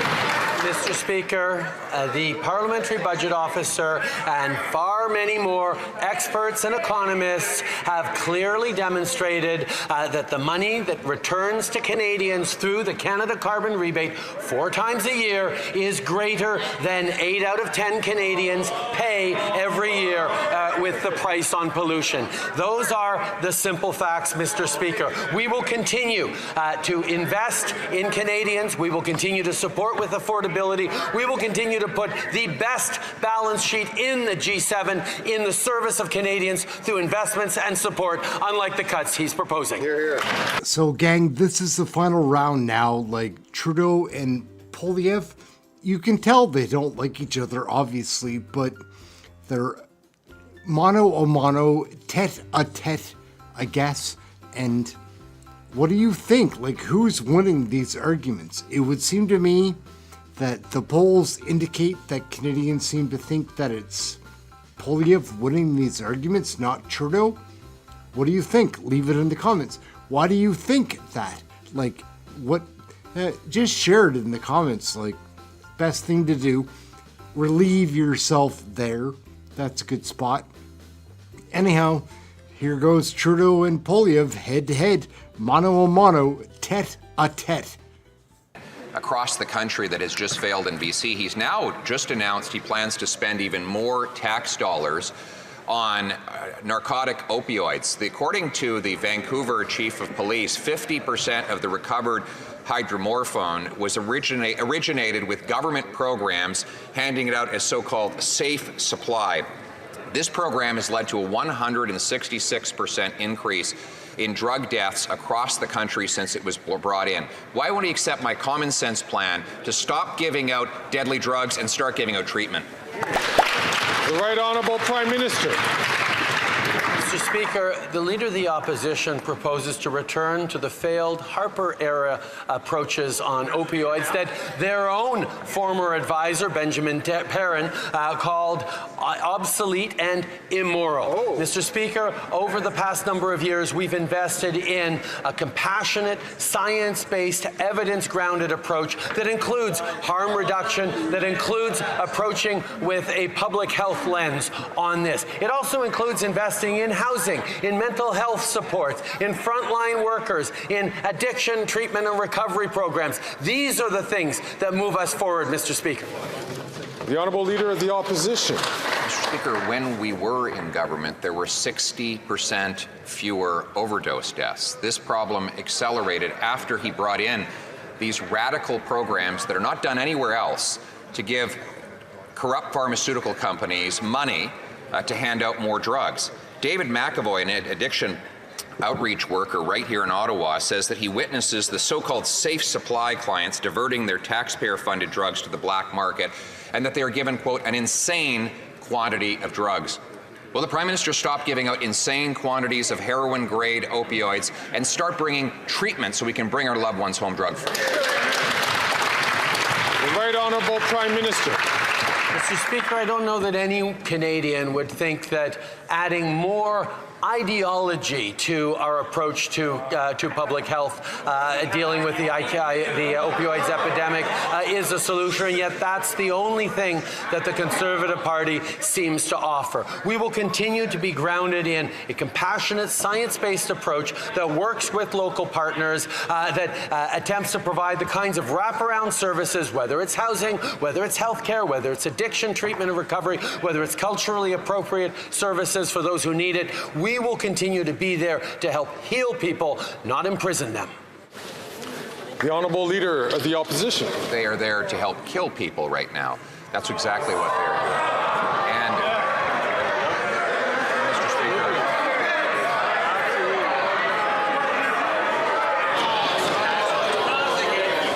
I'm going to, colleagues, I'll be coming, colleagues.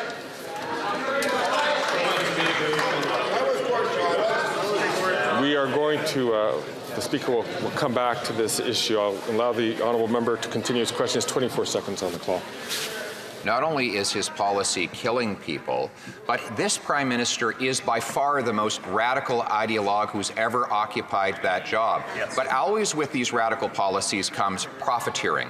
The companies that are making the money off of the opioids that are funded by Canadian taxpayers, and it is indeed sick, Mr. Speaker. Will the Prime Minister agree to release all of the contracts for those pharmaceutical companies? The Right Honourable Prime Minister. Mr. Speaker, we are facing right across the country a toxic drug and opioid epidemic that is taking lives left, right, and center, that is hurting communities, that is hurting family members who are losing loved ones at an alarming rate that is something we need to respond to. And we have continued to work jurisdiction by jurisdiction in thoughtful ways to try and do everything possible to both keep communities safe and to keep families from suffering these further losses and support people struggling with addiction. We will continue to be grounded in evidence and support. Right on. The Honourable Member from Vaughan Woodbridge.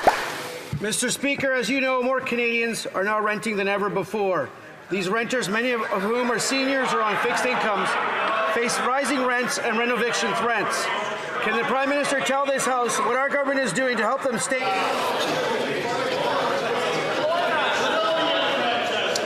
Colleagues, I know it is Wednesday. I know that members have come out of caucuses and they're ready to go, but it's really important that we take the opportunity to listen to the questions. It will be from the top because the Speaker can't help it.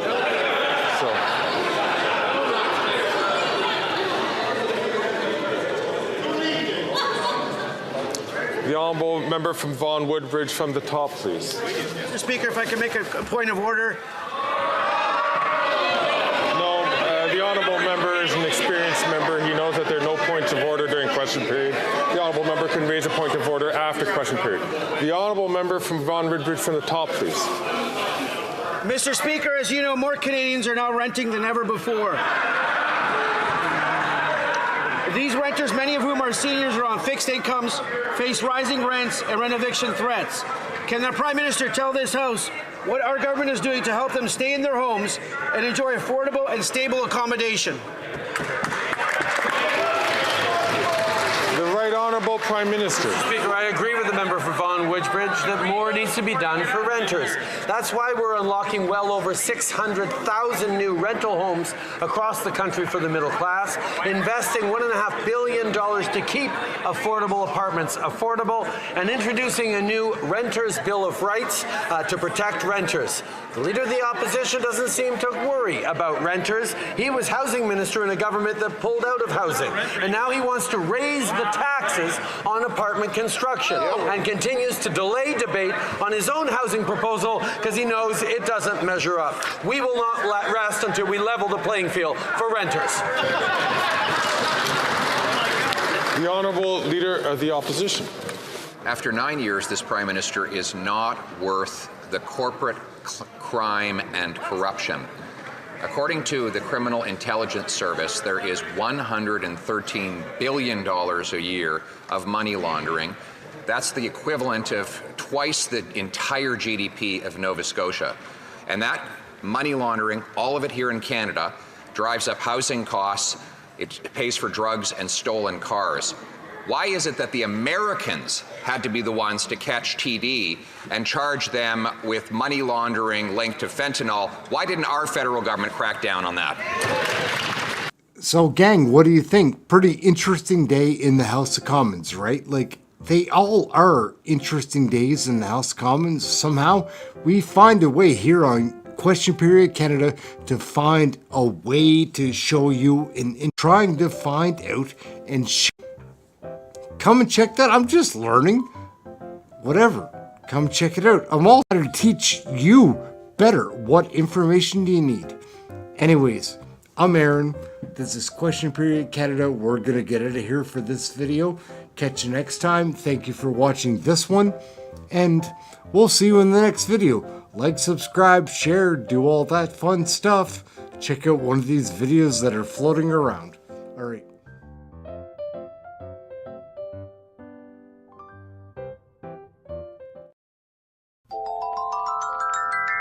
Oh, hello. Do you have a warrant to be here? Maybe there's a little grass growing right along here. Some happy little things. I love you, you love me. We all own our own bodies, so marry who you want and do whatever drugs you choose. And when it's time, you can die with dignity by determining your own end-of-life plan. Hi, Maria! Hi, Officer Winkles! How you doing today? I don't have to answer that question. That is correct! I'm recording you! Am I being detained? Nope! Which I can legally do because I'm in a public place! Come back if you have a warrant! Alrighty! Know your rights! Yay! Okay, Gumshoes, Carmen Sandiego is in a country where socialism failed. That narrows it down to Venezuela, Cuba, the former Soviet Union, Moldova, Laos, Vietnam, Albania, Angola. So we did some digging into your past.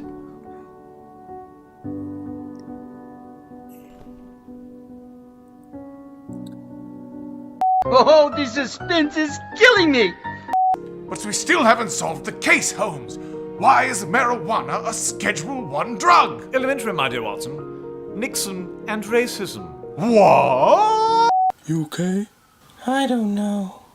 Hey, man, it's alright. It's alright. We've got qualified immunity. Qualified immunity. It's not for you, it's just for me. I shot your dog. I shot your wife. I get to go on with my life. My favorite part is where the character says, I do not want green eggs and ham. And then Sam I Am says, that's fine. You don't have to eat them. That's your right. The end. It's a short book. Here we see one of the last taxicab monopolies struggling for life. Competitors have entered their ecosystem. Do you know what eminent domain abuse is? It's when the government decides the neighborhood of make-believe is better used by a Taiwanese LCD manufacturer. Today we have a real senator. Hello, Senator. How are you doing? What is your favorite color? I would have to say blue. Me too. Tell me, why did you sell all your stock right before the crash? I mean, it's literally just the tragedy of the commons, but they made it cute. And that sound means we're in international waters. I'm gonna marry a robot and sell my kidney on eBay. My dearest Rowena, today the district attorney filed criminal charges against a two-door sedan. Carmen Sandiego is hiding in a country that contains an American military base. Is she in Australia, Bahrain, Belgium, Brazil, Bulgaria, the British Indian Ocean Territory, Cuba, Germany, Djibouti? Menace. Circle, square, rectangle, war factory. All right, Jack, where is your gay wedding cake? I refuse to bake a gay wedding cake, and you can't force me to. It's my right. That is your right, but it is my right to kick you off of this show. Please leave. Yep. You homophobic, bearded meat goblin. I just want enough to warm it up some. I don't want to set it on fire. It's very easy to set it on fire. Well, today on This Old House, we're at the city zoning office because they think our new porch is 2 inches too close to the sidewalk, which is f***ing bullshit because their sidewalk is too far away from the street, which they'd know about if they'd read any of the emails I'd sent them over the past 18 months. So join us as we waste our whole f***ing day on this shit.